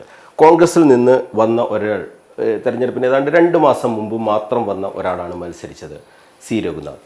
ഈ C. രഘുനാഥിന് കിട്ടിയ വോട്ടാണോ ഈ 50,000-ൻ്റെ അധികം? തീർച്ചയായിട്ടും C. രഘുനാഥ് നല്ല ഒരു ശക്തമായ ഊർജ്ജസ്വലമായ ഒരു പ്രവർത്തനം അദ്ദേഹം കാഴ്ചവെച്ചു. കഴിഞ്ഞ പാർലമെൻറ്റ് തെരഞ്ഞെടുപ്പിൻ്റെ വിഷയം എന്ന് പറയുന്നത് അന്നത്തേക്കാൾ കൂടുതൽ അനുകൂലമായിട്ടുള്ള രാഷ്ട്രീയ കാലാവസ്ഥയാണ് BJP. കാരണം മൂന്നാമതും വരുന്നു, 300 സീറ്റ് BJPക്ക്, 400 സീറ്റിൻ്റെ ഇതിനോടുകൂടി വരുന്നു എന്ന് പ്രധാനമന്ത്രിയും ആഭ്യന്തരമന്ത്രിയും പാർട്ടി പ്രസിഡൻറ്റും ഒക്കെ തന്നെ നിരന്തരമായിട്ട് ഇങ്ങനെ പറഞ്ഞുകൊണ്ടിരിക്കുന്ന ഒരു സമയത്ത് വരുന്ന ഒരു പാർലമെൻറ്റ് ഇലക്ഷനാണ്. കേരളത്തിലെ ഇടതും വലതും മുന്നണികളുടെ ഒരു ജീർണത, അത് കഴിഞ്ഞ കാലം മുഴുവനും കണ്ട് മടുത്ത് സഹിച്ച ആളുകൾക്ക് ഒരു മാറ്റം വേണമെന്നുള്ള ആഗ്രഹം ഉണ്ട്. ആ മാറ്റം രേഖപ്പെടുത്താൻ അനുകൂലമായ ഒരു രാഷ്ട്രീയ കാലാവസ്ഥയാണ് കഴിഞ്ഞ പാർലമെൻറ്റ് തിരഞ്ഞെടുപ്പിലുണ്ടായത്. അപ്പോൾ അതിൻ്റെ രൂപത്തിലുള്ള മാറ്റങ്ങൾ നന്നായിട്ട് ഉണ്ടായിട്ടുണ്ട്. അതുകൊണ്ട് കണ്ണൂർ പാർലമെൻറ്റിൽ നല്ല പ്രകടനമാണ് ശ്രീ രഘുനാഥ് കാഴ്ചവെച്ചത്. അതായത് BJPയുടെ വോട്ട് ഇത്തവണ BJPക്ക് തന്നെ കിട്ടി. താങ്കളൊക്കെ മത്സരിക്കുന്ന സമയത്ത് BJPയുടെ വോട്ട് UDFിലേക്ക് പോകുന്നു, അതായത് ഒരു കമ്മ്യൂണിസ്റ്റ് വിരോധത്തിൻ്റെ പേരിൽ UDFിലേക്ക് പോകുന്ന ഒരു സാഹചര്യം ഉണ്ട്. അത് കേരളത്തിലുടനീളം ഉള്ള ഒരു പ്രതിഭാസമായിരുന്നു അത്. കാരണം കേരളത്തിൽ ഈ കമ്മ്യൂണിസ്റ്റ് പാർട്ടിയായിട്ട് ശാരീരികമായിട്ടുള്ള സംഘർഷങ്ങളും അതുപോലെ ഒരുപാട് കൊലപാതകങ്ങളും ബലിദാനികളും പ്രശ്നങ്ങളൊക്കെ ഉണ്ടായ സമയത്ത് ഈ തെരഞ്ഞെടുപ്പ് കാലത്ത് അവരെ ഒരു പാഠം പഠിപ്പിക്കണം എന്നുള്ള വികാരം പൊതുവെ ശക്തമാണ്. ആ പാഠം പഠിപ്പിക്കാനുള്ള വഴി എന്താണെന്ന് പറഞ്ഞു കഴിഞ്ഞാൽ UDFിന് കൂട്ടിക്കുക എന്നുള്ളതാണ്. വേറെ വഴിയൊന്നുമില്ല, മൂന്നാമതൊരു ബദലില്ല. ഇത്തവണ വന്നു കഴിഞ്ഞപ്പോൾ അങ്ങനെയല്ല, അതിലും പോയിട്ട് കാര്യമില്ല. കാരണം ഇവരിപ്പം ദേശീയ രാഷ്ട്രീയത്തിൽ ഇവിടെ നിന്ന് വിജയിച്ച് പോയി കഴിഞ്ഞാൽ ഇവർ ഒരുമിച്ച് രാഹുൽജിയെ പ്രധാനമന്ത്രിയാക്കിക്കൊണ്ടുള്ള ഒരു സംവിധാനത്തിന് ശ്രമിക്കുന്ന രണ്ടാളുകളാണ് ഇവർ രണ്ടുപേരൊന്നും. അപ്പോൾ അതുകൊണ്ട് ഇവർക്ക് വോട്ട് കൊടുത്തുകൊണ്ട് എന്താ പ്രത്യേകിച്ച് പ്രയോജനമെന്ന് ചിന്തിക്കുന്ന ആളുകൾ BJPക്ക് വോട്ട് ചെയ്തിട്ടുണ്ട്. അത് LDFിൽ നിന്നും ചെയ്തിട്ടുണ്ട്, UDFിൽ നിന്നും ചെയ്തിട്ടുണ്ട്. കഴിഞ്ഞ കാലങ്ങളിൽ മുഴുവനും ഇവരുടെ പ്രവർത്തനം കണ്ട് മടുത്ത ആളുകളുടെ ഒരു ആനുകൂല്യം ഇത്തവണ BJPക്ക് ഉണ്ടായിട്ടുണ്ട്. എൻ്റെ സ്ഥാനാർത്ഥി എന്നുള്ള നിലയിൽ രഘുനാഥ് സാമാന്യം നല്ല നിലയിൽ പ്രവർത്തിച്ചിട്ടുണ്ട്. എൻ്റെ ഒരു വ്യക്തിപരമായിട്ടുള്ള അഭിപ്രായം അതാണ്. നമ്മൾ നേരത്തെ പപ്പാട്ടൻ സൂചിപ്പിച്ചതുപോലെ ഈ കോൺഗ്രസിൽ നിന്ന് നേതാക്കളും പ്രവർത്തകരും ഒക്കെ വരുന്നു. ആ വന്ന ഉടൻ തന്നെ അവർക്ക് സ്ഥാനങ്ങൾ കൊടുക്കുന്നു, സ്ഥാനാർത്ഥിത്വം കൊടുക്കുന്നു. ഇത് എന്ത് സന്ദേശമാണ് നൽകുന്നത്? ശരിയായ ഒരു നടപടിയാണ് എന്ന് താങ്കളെപ്പോലെ ഒന്നും പ്രതീക്ഷിക്കാതെ ഈ പാർട്ടിയിൽ നിൽക്കുന്ന നേതാക്കൾ കരുതുന്നുണ്ടോ? ഇപ്പോഴ് ആളുകൾ ബി ജെ പിയിലേക്ക് വരുന്നത് ബി ജെ പിയുടെ അടിസ്ഥാനപരമായ ആദർശത്തിൻ്റെ പ്രേരണ കൊണ്ടല്ല. അത് നരേന്ദ്രമോദി അധികാരത്തിലിരിക്കുന്നു എന്നുള്ളത് കൊണ്ട് അധികാര രാഷ്ട്രീയത്തോടുള്ള അവരുടെ ഒരു അഭിനിവേശം, അതിനു വേണ്ടിയിട്ടാണ് വാസ്തവത്തിൽ വരുന്നത്. അല്ലാണ്ട് ഒരു ആദർശത്തിൻ്റെ പേരിലുമല്ല. അങ്ങനെയുള്ള ആളുകൾ പിന്നെ ബി ജെ പിയിലേക്ക് വരുന്നു. ശരിക്ക് അങ്ങനെ വരുന്ന ആളുകളെ ബി ജെ പിയുടെ ഒരു അടിസ്ഥാനപരമായിട്ടുള്ള ചരിത്രവും സംസ്കാരവും ഒക്കെ അതിൻ്റെ അംശങ്ങൾ അവരിൽ സന്നിവേശിപ്പിച്ചിട്ട് അവർക്ക് പദവി കൊടുത്തു കൊണ്ടുവരണം. അതല്ലാതെ വരുന്ന സമയത്ത് അതൊരു തെറ്റായ സന്ദേശം കൊടുക്കും. ഇതിനകത്ത് കാലാകാലമായിട്ട് ഈ പാർട്ടിയെ വളർത്തിയെടുക്കാൻ വേണ്ടി പ്രവർത്തിച്ചിട്ടുള്ള ആയിരക്കണക്കിന് സാധാരണ പ്രവർത്തകരുണ്ട്. ഒന്നും കിട്ടിയിട്ടില്ല അവർക്ക്, ഒന്നും കിട്ടിയിട്ടില്ല. ഇപ്പം ഞാനൊക്കെ ഇപ്പം ഈ പദവിയിലൊക്കെ എത്തിയല്ലോ, അത്രയും കിട്ടിയെന്ന് പറയാമല്ലോ, പദവിയിലൊക്കെ വന്നു എന്ന് പറയാമല്ലോ. പക്ഷെ അതൊന്നുമില്ലാതെ ഈ നമ്മുടെ ജില്ലകളിലും മണ്ഡലങ്ങളിലും പഞ്ചായത്തുകളിലും എത്രയോ കാലമായിട്ട് ഇതിനെ വിശ്വസിച്ച് ഇതിൻ്റെ ഓരോ പരിപാടികൾ വരുമ്പോഴും പിന്നെ വീട്ടിലെ കാര്യങ്ങളും വിട്ട് സ്വന്തം കാര്യങ്ങളും വിട്ട് ഈ പാർട്ടിയുടെ പരിപാടികൾ വിജയിപ്പിക്കാൻ വേണ്ടി പ്രവർത്തിക്കുന്ന ആയിരക്കണക്കിന് ആളുകളുണ്ട്. അപ്പോൾ അവർക്ക് കിട്ടുന്ന സന്ദേശം എന്ന് പറയുന്നത് ഒരു നല്ല സന്ദേശമല്ല അത് കൊടുക്കുക. എപ്പോഴും ഈ പിന്നെ വെള്ളം കോരികളും വിറക് വെട്ടികളുമായിട്ട് നിൽക്കാൻ വിധിക്കപ്പെട്ടവരാണ് എന്നുള്ള ഒരു തോന്നൽ അവർക്ക് വരും. അങ്ങനെ വന്നു കഴിഞ്ഞാൽ അത് പാർട്ടിയുടെ വേരുകളെ ബാധിക്കുന്ന ഒരു വിഷയമായിട്ടാണ്. താൽക്കാലിക ലാഭം മാത്രമായിട്ടേ വരൂ. ഇപ്പോഴൊക്കെ അങ്ങനെയാണല്ലോ. ഇപ്പോഴൊക്കെ ഈ പ്രചരണങ്ങൾ അതിലൊക്കെയാണല്ലോ. ഏതെങ്കിലും ഘട്ടത്തിൽ ബി ജെ പി ഒന്ന് ക്ഷയിക്കുകയാണെങ്കിൽ അവർ നേരെ മാറും, നേരെ പോകും, നിൽക്കില്ല. കാരണം അത് പിന്നെ ഇപ്പോഴത്തന്നെ ഈ ചാഞ്ചല്യം കുറച്ച് ആളുകൾക്കൊക്കെ ഉണ്ടാവും. കാരണം ഇപ്പോൾ വീണ്ടും മോഡി അധികാരത്തിൽ വന്നതുകൊണ്ടാണ്. അപ്പോൾ പ്രതിപക്ഷം ശക്തിപ്പെട്ട് വരുന്നു എന്ന് കാണുമ്പോൾ അതിൻ്റെ ചാഞ്ചല്യം കാണിക്കുന്ന ആളുകളുണ്ട്. ഇനിയിപ്പോൾ കുറച്ചാൾ കുറയും അല്ലേ ഈ വരവ് അങ്ങനെ പഴയതുപോലെ വരവുണ്ടാവില്ല. ആ വരവ് ഇപ്പം കുറയും. അന്ന് ആ സമയത്ത് ഇത് ആദർശത്തിന് വേണ്ടിയിട്ടേ അല്ല ഈ വരുന്നത്, അധികാരത്തിൻ്റെ ഭ്രമത്തിൽ പിന്നെ വരുന്ന ആളുകളാണ്. അങ്ങനെ വരുന്ന ആളുകളെ തലയിൽ ചുമന്നുകൊണ്ട് നമ്മുടെ പഴയ കാലത്തെ ആത്മാർത്ഥതയുള്ള പ്രവർത്തകന്മാർ നടക്കണം എന്ന് പറഞ്ഞാൽ ആ പ്രവർത്തകന്മാരെ ശരിക്കും അവഹേളിക്കുന്നതിന് തുല്യമായിട്ടുള്ള നടപടിയാണത് എന്നാണ് എൻ്റെ അഭിപ്രായം. ഇത്തരത്തിലുള്ള ആളുകൾ വന്നില്ലെങ്കിലും ഈ പാർട്ടി ഇത്രയും ശക്തമായി തന്നെ മുന്നോട്ട് പോകും. അത് മുന്നോട്ട് പോകും. അതിന് ബാധ്യതയായി മാറുകയാണ് ശരിക്കും. ഇങ്ങനെയുള്ള ആളുകൾ പ്രത്യേക വേറൊരു പശ്ചാത്തലത്തിൽ നിന്ന് വരുന്ന ആളുകളാണ്. അവരെ എഴുന്നള്ളിച്ചുകൊണ്ട് എഴുന്നള്ളിച്ചുകൊണ്ട് നടക്കുക എന്നുള്ള ഒരു ദുർവിധി നമ്മളെ ആത്മാർത്ഥതയുള്ള ഈ പാർട്ടി ഒന്നുമല്ലാതിരുന്ന കാലം മുതൽ ഇതിനു വേണ്ടി നിരന്തരമായി പിന്നെ വേർപ്പൊഴുക്കി രക്തം കൊടുത്ത് പണിയെടുത്ത് ക്ഷീണിച്ച് നിൽക്കുന്ന ആളുകൾക്ക് കൂടുതൽ ഒരു പ്രഹരം കൊടുക്കാൻ പാടില്ലല്ലോ. അതാണ് അതിൻ്റെ പ്രശ്നം. അതൊരു തെറ്റായ സന്ദേശം കൊടുക്കുന്നത്. സുരേഷ് ഗോപി ഒരു യഥാർത്ഥ ബി ജെ പി നേതാവാണ്, ഒരു ബി ജെ പി പ്രവർത്തകരാണെന്ന് നമുക്ക് പറയാൻ പറ്റുമോ? സുരേഷ് ഗോപി ഒരു ബി ജെ പി നേതാവാണെന്ന് പറയാൻ സാധിക്കില്ല, ബി ജെ പി പ്രവർത്തകനാണെന്ന് പറയാനും സാധിക്കില്ല. കാരണം സുരേഷ് ഗോപി വന്ന ഒരു പശ്ചാത്തലം സിനിമാ രംഗത്തു നിന്ന് വന്ന ഒരു വ്യക്തിയാണ് അദ്ദേഹം. പക്ഷേ അദ്ദേഹം കഴിഞ്ഞ കുറേ വർഷങ്ങളായിട്ട് തൃശ്ശൂർ കേന്ദ്രമാക്കിക്കൊണ്ട് അദ്ദേഹം പലതരത്തിലുള്ള പ്രവർത്തനങ്ങൾ നടത്തി. പക്ഷേ അവിടുത്തെ സംഘടനാ പ്രവർത്തകന്മാർ ഈ തെരഞ്ഞെടുപ്പിന് വേണ്ടി ഊണും ഉറക്കും ഉപേക്ഷിച്ച് പിന്നെ എണ്ണയിട്ട യന്ത്രം പോലെ പ്രവർത്തിച്ചിട്ടുള്ള നൂറുകണക്കിന് ബി ജെ പി പ്രവർത്തകന്മാരുടെ കൂടി പ്രവർത്തനത്തിൻ്റെ വിജയമാണ് അവിടെ ഉണ്ടായിട്ടുള്ളത്. അതിൻ്റെ ഫലം കൂടിയാണ്. ഇപ്പോൾ എന്തായാലും ഞാൻ ഒരു ഉദാഹരണം പറയും. ഇപ്പോൾ സുരേഷ് ഗോപി പറഞ്ഞു ഇന്ദിരാഗാന്ധിയാണ് ഇന്ത്യയുടെ മാതാവ് എന്ന്. നമ്മൾ ഭാരത് മാതാ കി ജയ് എന്ന് വിളിച്ച് നടക്കുന്ന ആളുകളാണ്. അപ്പോൾ അദ്ദേഹത്തെ പറഞ്ഞപ്പോൾ അദ്ദേഹത്തെ കുറ്റപ്പെടുത്താൻ ഞാൻ തയ്യാറല്ല. കാരണം അദ്ദേഹത്തിന് അങ്ങനെ പറയാൻ സാധിക്കും. അദ്ദേഹത്തിന് ആ ഒരു ചരിത്ര ബോധം മാത്രമേ ഉള്ളൂ.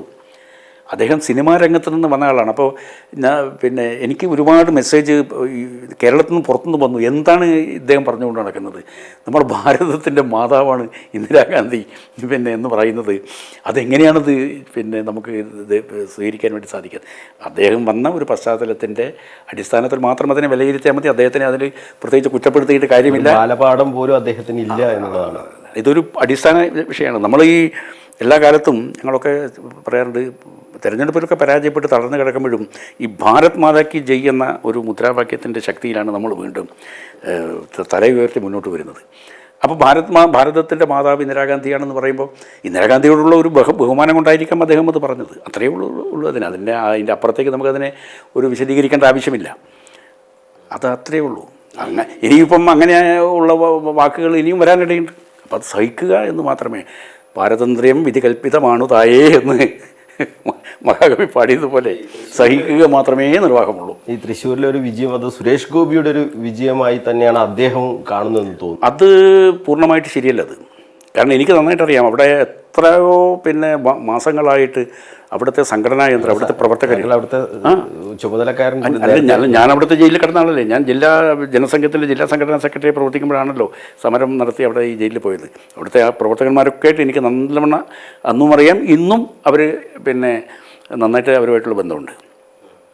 അപ്പോൾ സംഘടന അവിടെ നടത്തിയിട്ടുള്ള നിശബ്ദമായി നടത്തിയിട്ടുള്ള നൂറുകണക്കിന് BJPയുടെയും സംഘത്തിൻ്റെയും പ്രവർത്തകന്മാർ നിശബ്ദമായി നടത്തിയിട്ടുള്ള പ്രവർത്തനമുണ്ട് അവിടെ.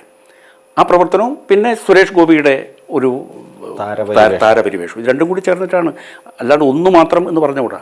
സംഘടനാ പ്രവർത്തനം കൊണ്ട് മാത്രമല്ല, താരപരിവേഷം കൊണ്ട് മാത്രം, ഇത് രണ്ടും കൂടി ചേർന്ന സമയത്ത് കിട്ടിയിട്ടുള്ള വിജയമാണത്. അതിനെ ആ നിലയിലാണ് കാണേണ്ടത്. എന്തായാലും ഈ സുരേഷ് ഗോപി കേന്ദ്ര മന്ത്രി സ്ഥാനത്തേക്കൊക്കെ എത്തി, അദ്ദേഹത്തിന് ക്യാബിനറ്റ് മന്ത്രിസ്ഥാനം കിട്ടാത്തതിൽ അദ്ദേഹത്തിന് ഒരു പരിഭവം ഉണ്ടാകുന്ന, അതൊക്കെ ഒരു പക്വതക്കുറവിൻ്റെ ഭാഗമായി തന്നെ വരുന്നതാണ്. അതൊക്കെ ഉണ്ടാവും. നമ്മളിനി എന്തെല്ലാം കാണാനിരിക്കുന്നു, നമ്മളിനി എന്തെല്ലാം കാര്യങ്ങൾ കാണാൻ വേണ്ടി കിടക്കുകയാണ്. ഈ ഒരാൾ ഈ ക്യാബിനറ്റ് മന്ത്രി എന്നൊക്കെ പറഞ്ഞാൽ അത് സ്വാഭാവികമായിട്ടും ആഗ്രഹം ഉണ്ടാവാം, പ്രധാനമന്ത്രി ആവണമെന്നും ആഗ്രഹിക്കാം ആർക്കും. പക്ഷേ അതിന് ആഗ്രഹത്തിന് എന്തെല്ലാം കാര്യങ്ങൾ ആഗ്രഹിക്കാമെന്നുള്ളതിനെക്കുറിച്ച് അവനവനൊരു ബോധം വേണം, ഒരു അല്പബോധം വേണം. അതാണ് ഇപ്പോൾ കേരളത്തിൽ BJPയുടെ ഒരു പ്രവർത്തനം, BJPക്ക് ഇത്തവണ ഒരു വോട്ട് ഏതാണ്ട് 20% വോട്ട് വർദ്ധിപ്പിക്കാൻ കഴിഞ്ഞിട്ടുണ്ട്. അത് ഈ സംസ്ഥാന നേതൃത്വത്തിൻ്റെ ഇവിടുത്തെ ഒരു പ്രവർത്തനം കൊണ്ട് കിട്ടിയതാണെന്ന് നമുക്ക് പറയാൻ കഴിയുമോ? അല്ല, ഇവിടുത്തെ സംസ്ഥാന നേതൃത്വത്തിൻ്റെയും കൂടി പ്രവർത്തനപരമായിട്ടാണല്ലോ വന്നത്. ഇവിടുത്തെ ഇപ്പോൾ കഴിഞ്ഞ കാലങ്ങളിൽ നിരന്തരമായിട്ട് എന്തെല്ലാം പരിപാടികൾ, എന്തെല്ലാം സമരങ്ങൾ, എന്തെല്ലാം പ്രവർത്തനങ്ങൾ നമ്മുടെ സംസ്ഥാന നേതൃത്വം നടത്തിയിട്ടുണ്ട്. അതിൻ്റെ എല്ലാം കൂടി ഫലമായിട്ടല്ലേ കിട്ടിയത്. എന്നാൽ ഇത് എന്നും നമുക്ക് പറയേണ്ട കാര്യമില്ല. അതുമാത്രമല്ല, മോഡിയുടെ പ്രഭാവം അത് വളരെ പ്രധാനപ്പെട്ട ഇതാണ്. മോഡി വീണ്ടും വൻ ഭൂരിപക്ഷത്തോടുകൂടി അധികാരത്തിൽ വരും എന്നുള്ള ഒരു ഒരു പശ്ചാത്തലം അവിടെ ഉണ്ടായിരുന്നു. പിന്നെ ഇപ്പം ഞങ്ങൾ പണ്ട് മത്സരിച്ച കാലം പോലെയല്ല, പണത്തിന് ഒരു വിഷമവുമില്ല. അക്കാലം ഞാൻ പറഞ്ഞില്ല, ഞാൻ തിരുവനന്തപുരം ഉപതെരഞ്ഞെടുപ്പിൽ മത്സരിച്ചപ്പോൾ പാർലമെൻറ്റിൽ 40 ലക്ഷമാണ് മൊത്തം ചിലവാക്കിയത്. ഇപ്പോൾ 40 കോടി കിട്ടും. ഇപ്പോഴതിൻ്റെ ലെവൽ മാറിപ്പോയി. നമ്മൾ ചിന്തിക്കുന്ന ലെവലിലേ അല്ല, വേറൊരു ലെവലിലാണ് കാര്യങ്ങളെല്ലാം നടക്കുന്നത്. ഇപ്പോൾ ഈ സ്ഥാനാർത്ഥിത്വത്തിന് വേണ്ടി വലിയ തോതിലുള്ള പിടിവലി നടക്കുന്നത് ഈ പണ്ട് മത്സരിക്കാൻ ആളുണ്ടായിരുന്നില്ല, ഇപ്പം മത്സരിക്കാൻ വേണ്ടിയിട്ടുള്ള മത്സരമാണിപ്പം. തീർച്ചയായിട്ടും അത് ഈ ഫണ്ട് കിട്ടുന്ന ഇതൊരു ഈ രാഷ്ട്രീയ അധികാരത്തിനുള്ള ഒരു പ്രത്യേകത, ഇതിനൊരു വലിയ പരിവേഷമാണ് എപ്പോഴും. ഇന്ന് വേറെ ഏത് ഒരു രംഗത്ത് തലയുയർത്തി നിൽക്കുന്നുണ്ടെങ്കിലും രാഷ്ട്രീയ പാർട്ടിയുടെ ഇന്നാളെന്ന് പറയുമ്പം ആളുകൾക്ക് ഇതൊരു അധികാരവുമായിട്ട് ബന്ധപ്പെട്ട് അധികാര ഘടനയുമായിട്ട് കെട്ടുപിണഞ്ഞ് കിടക്കുന്ന ഒരു പദവിയാണ്. അപ്പോൾ ഇതിനൊരു ആകർഷകത്വം കൂടും. അപ്പോൾ അതിനോട് താല്പര്യമുണ്ട്. ഇതിനെ ആളുകളെ കുറ്റം പറയാൻ പറ്റില്ല, ആളുകളെ നമുക്ക് കുറ്റപ്പെടുത്താൻ സാധിക്കില്ല ഇതിന്. കാരണം ഇതിൻ്റെ ഒരു അധികാരം ഒരു ലഹരിയാണ്. അത് ശരിക്ക് ഈ ലഹരി വസ്തുക്കൾ ഉപയോഗിക്കുന്നതിനേക്കാൾ കൂടുതൽ അപകടകരമായിട്ടുള്ള ഒരു പ്രവണതയാണ് ഈ അധികാരത്തിൻ്റെ ലഹരി എന്ന് പറയുന്നത്. അധികാരത്തിൻ്റെ ലഹരി കൊണ്ടാണ് പലപ്പോഴും ലോകമഹായുദ്ധങ്ങൾ വരെ നടന്നിട്ടുള്ളത്. ഇത് ലോകത്തിൻ്റെ ചരിത്രം പഠിച്ചിട്ടുള്ള എല്ലാവർക്കും അറിയാം. അതുകൊണ്ട് അധികാരവുമായിട്ട് എങ്ങനെയായിരിക്കണം അതിൻ്റെ ബന്ധം എന്നുള്ളത് മഹാത്മജിയെ പോലെയുള്ള ആളുകൾ പറഞ്ഞതുപോലെ അധികാരം എന്ന് പറയുന്നത് ഒരു മാർഗം മാത്രമാണ്, അധികാരമല്ല ലക്ഷ്യം. അധികാരം എന്ന് പറയുന്നത് നമ്മുടെ ലക്ഷ്യത്തിലേക്കുള്ള ഒരു മാർഗം എന്ന സ്ഥിതിയിൽ മാത്രമേ അധികാരത്തിനെ പരിഗണിക്കാൻ വേണ്ടി പാടുള്ളൂ എന്നുള്ളതാണ്. പക്ഷെ അങ്ങനെയല്ല ഇപ്പം അധികാരമാണ് ഇപ്പോൾ ലക്ഷ്യം. BJPയിലും അത് ഉണ്ട്. തീർച്ചയായിട്ടും ഒരു രാഷ്ട്രീയ പാർട്ടി എന്ന് പറയുന്ന സമയത്ത് ഇതിനെ കറക്റ്റ് ചെയ്യുന്ന ഫോഴ്സിൻ്റെ ഒരു കുറവ് ഉണ്ട്. പഴയകാലത്ത് ഇപ്പോൾ പരമേശ്വരജിയൊക്കെ ഉണ്ടായിരുന്ന കാലത്ത് ഇപ്പം ഞാൻ നിങ്ങളോട് ഒരു ഉദാഹരണം പറയാം.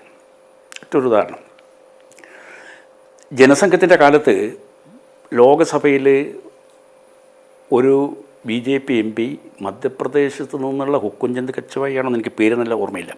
അദ്ദേഹം ഇന്ദിരാഗാന്ധിയെ യക്ഷി എന്ന് വിളിച്ചു. ഭാരതയക്ഷി. ഭാരതയക്ഷി എന്ന് വിളിച്ചു. ഇത് വിളിച്ച് കഴിഞ്ഞ ഉടനെ അതൊരു വിഷമായി. നമ്മുടെ പ്രധാനമന്ത്രിയാണ് ഉപയോഗിക്കുന്ന വാക്ക് എന്താ തീരെ വളരെ മോശമായ വാക്കാണ്. വാജ്പേയി അപ്പോൾ എഴുന്നേറ്റിട്ട് ഈ MP പറഞ്ഞത് തെറ്റാണ്, മാപ്പ് ചോദിക്കാൻ വേണ്ടി പറഞ്ഞു സഭയിൽ. അങ്ങനെ വാജ്പേയിയുടെ നിർദ്ദേശപ്രകാരം അദ്ദേഹം മാപ്പ് ചോദിച്ചു, ക്ഷമ ചോദിച്ചു. ഇന്ന് കയ്യടിയും ക്ഷമ ചോദിച്ചു. ഇന്നാണെങ്കിൽ അപ്പോൾ ആ ഒരു ചരിത്രബോധമൊക്കെയാണ് എന്നെപ്പോലുള്ള ആളുകൾക്ക് ആ ഒരു ചരിത്രബോധമാണുള്ളത്. അപ്പോൾ അത് അങ്ങനെയുള്ള കറക്റ്റീവ് ഫോഴ്സ് ഉണ്ടാവണം ഒരു പാർട്ടിക്കകത്ത്. അത് കറക്റ്റീവ് ഫോഴ്സ് എന്ന് പറയുന്നത് ധാർമ്മിക പിൻബലമുള്ള വ്യക്തിത്വങ്ങൾ ഉണ്ടാവണം. അത് ഇല്ലാതാകുന്നതോടുകൂടി എന്ത് വരും? ഈ ധാർമ്മികത എന്ന് പറയുന്ന ഒരു സംഗതി ഈ ഘടനയിൽ നിന്ന് മാറിപ്പോകും. അങ്ങനെ വന്നു കഴിഞ്ഞാൽ പിന്നെ അവിടെ വരുന്നത് അധികാരത്തിൻ്റെ അഹങ്കാരമാണ്. ആ അഹങ്കാരം വന്നു കഴിഞ്ഞാൽ പിന്നെ എന്തും സംഭവിക്കും. അത് വളരെ വളരെ ശ്രദ്ധിക്കേണ്ട ഒരു ഗ്രൂപ്പുകളൊക്കെ ഉണ്ടാകുന്നത് അങ്ങനെയാണ്. അത് ഇതിന് വേണ്ടിയിട്ടുള്ള ഈ വടംവലികൾ വരുമല്ലോ, സ്ഥാനമാനങ്ങൾക്ക് വേണ്ടി. സ്ഥാനമാനങ്ങൾ ചൊല്ലിക്കലഹിച്ചു നാണം കെട്ടു നടക്കുന്നത് ചിലരെന്ന് പാടിയില്ലേ? അപ്പോൾ ഈ BJPയിൽ രണ്ട് പക്ഷങ്ങൾ, കൃഷ്ണദാസ് പക്ഷം, മുരളീധരൻ പക്ഷം, ഇങ്ങനെയുള്ളൊരു പക്ഷങ്ങളൊക്കെ. അങ്ങനെയൊരു പക്ഷമൊന്നും കേരളത്തിലില്ലെന്ന്. അങ്ങനെയൊരു പക്ഷമൊന്നും ഇത് പിന്നെ പറഞ്ഞുണ്ടാക്കിയതാണ്. പക്ഷെ അങ്ങനെ പക്ഷമുണ്ട് എന്ന് പറഞ്ഞിട്ടുള്ള വാർത്തകൾ വരുമ്പോൾ ഞങ്ങൾ ഒരു പക്ഷത്തും ഇല്ല എന്ന് പറയേണ്ട ബാധ്യത അവർക്കുണ്ട്.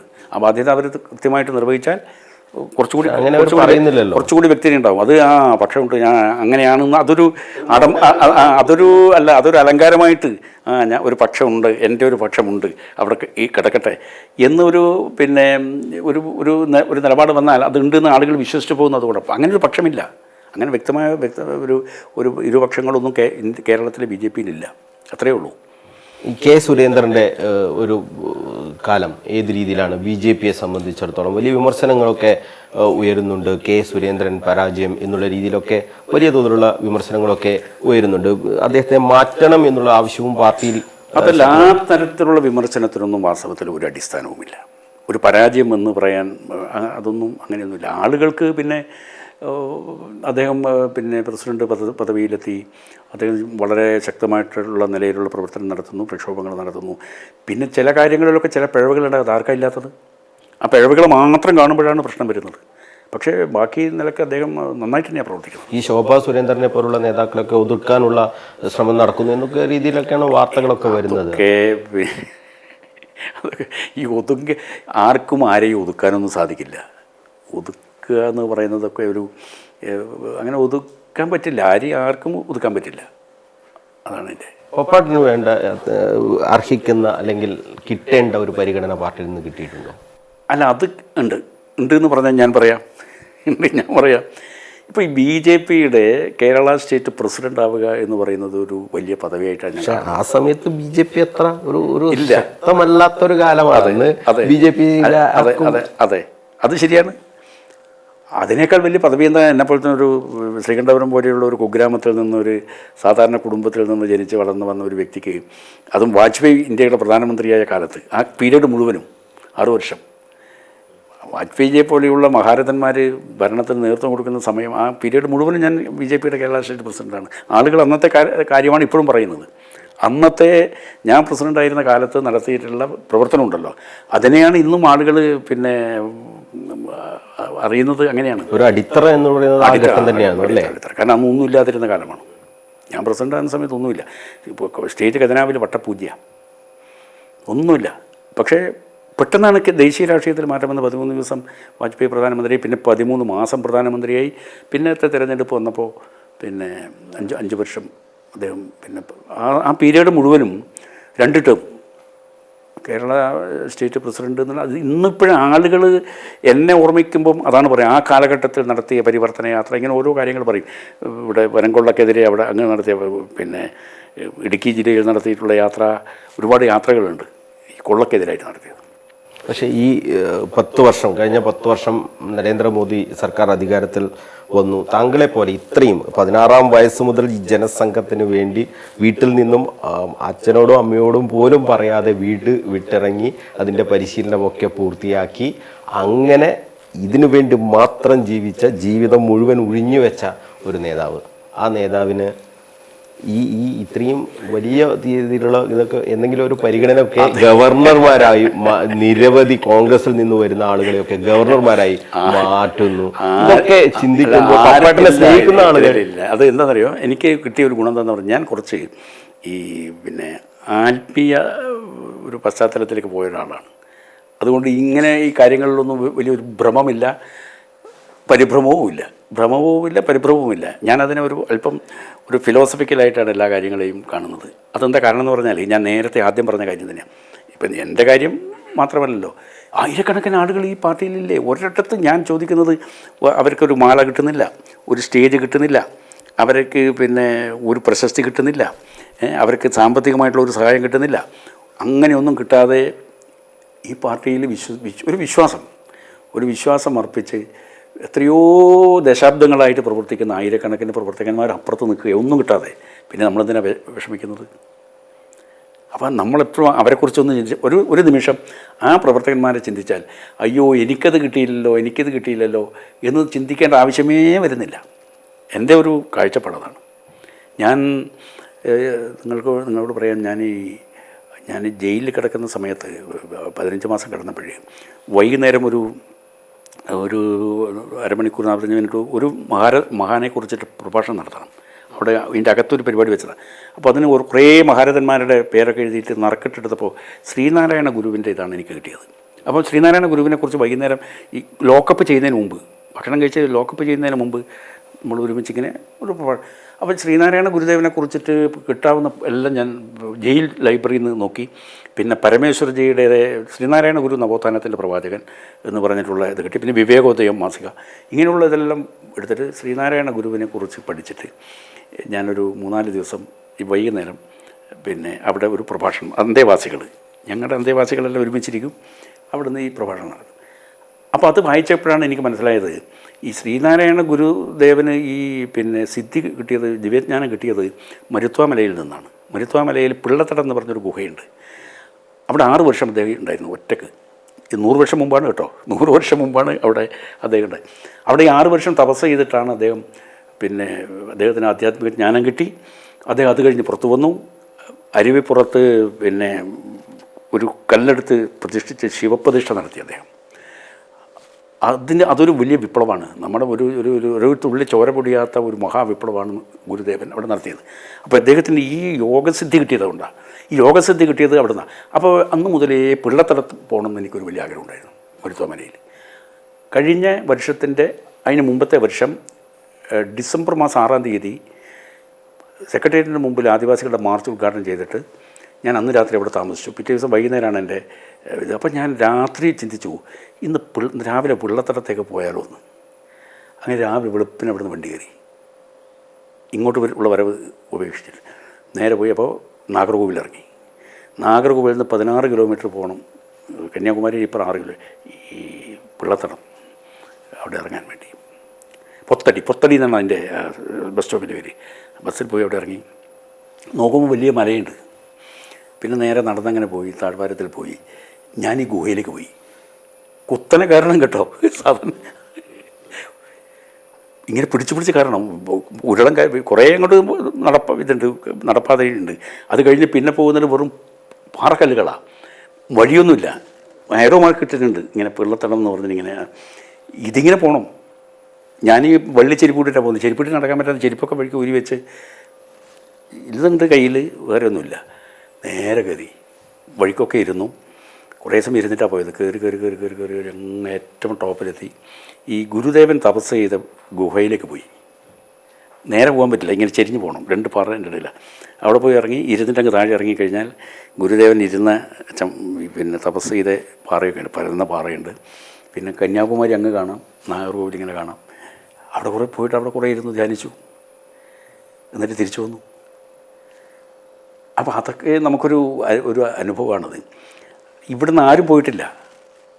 ഇവിടെ നിന്നും ആരും അവിടെ പോയപ്പോൾ മുരുക്കും പുഴയിൽ നിന്ന് പോയ SNDP ഒക്കെ എത്രയോ വർഷം മുമ്പ് പോയ ആളുകൾ അവിടെ പാറയിൽ ഇങ്ങനെ SNDP ശാഖ മുരുക്കും പുഴ എന്ന് എഴുതി വെച്ചിട്ടുണ്ട്. അങ്ങനെ വന്ന് പോയതായിരിക്കും അവർ. അങ്ങനെയുള്ള സ്ഥലത്തൊക്കെ പോയിട്ടുള്ള അതിൻ്റെ ഇതുണ്ട്. പിന്നെ രമണ മഹർഷീൻ്റെ അടുക്ക പോയി ഇതിൻ്റെ ഇടയിൽ. രമണ മഹർഷി 14 വർഷം തപസ് ചെയ്ത് വിരൂപാക്ഷ ഗുഹയിൽ പോയിട്ടിരുന്നു. അവിടെയൊക്കെ അവിടെ തിരുവണ്ണാമല. 7 വർഷം അദ്ദേഹം പിന്നെ ഇവിടെയായിരുന്നു സ്കന്ധാശ്രമം, അവിടെയൊക്കെ പോയി. അങ്ങനെ പോയിട്ട് ഒരു ഉള്ളിലൊരു ചെറിയ സംഗതിയുണ്ട് എൻ്റെ ഉള്ളിൽ.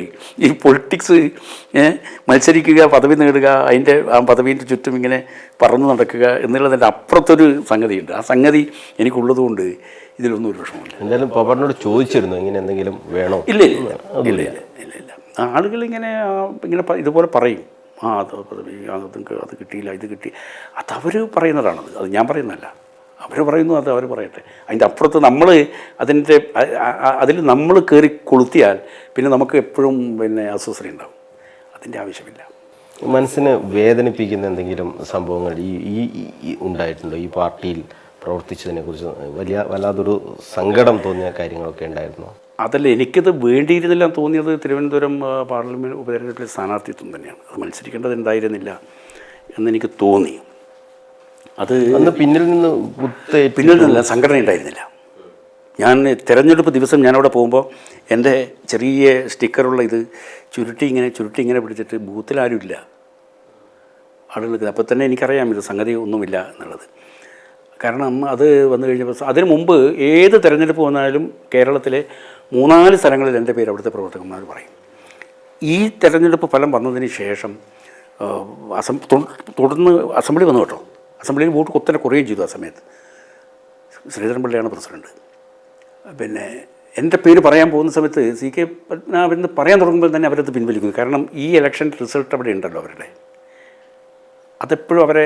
പക്ഷേ അത് കഴിഞ്ഞിട്ട് പിന്നെ പലയിടത്തും പിന്നെ മത്സരിച്ചു, പിന്നെ നല്ല വോട്ട് കിട്ടി. ഇപ്പം കുന്നമംഗലം മണ്ഡലത്തിലൊക്കെ മത്സരിച്ചിട്ട് ഞാൻ പഠിച്ച വോട്ട് ഇതുവരെ വേറെ ആർക്കും പിടിക്കാൻ കഴിഞ്ഞിട്ടില്ല ആ മണ്ഡലത്തിൽ. അങ്ങനെയുണ്ട്. അതുകൊണ്ട് ഇത് വരും. പിന്നെ മനുഷ്യ സഹജമായിട്ടുള്ള നമ്മളൊരു വലിയ എന്താ പറയുക, ആത്മജ്ഞാനിയൊന്നും അല്ലല്ലോ.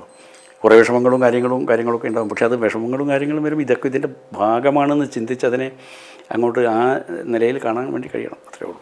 ഉൾപ്പെട്ട ഈ കേരള രാഷ്ട്രീയം മാറുന്നു എന്നുള്ള രീതിയിലേക്ക് പ്രചരണങ്ങൾ വരുന്നതിന് അതിൻ്റെ ഒരു അടിസ്ഥാനം എന്ന് പറയുന്നത് ഈ ലോക്സഭാ തെരഞ്ഞെടുപ്പിൽ BJPക്ക് കിട്ടിയ വോട്ടാണ്. അതിൽ വലിയൊരു ശതമാനം CPMൽ നിന്ന് വോട്ട് BJPക്ക് കിട്ടിയിട്ടുണ്ട്.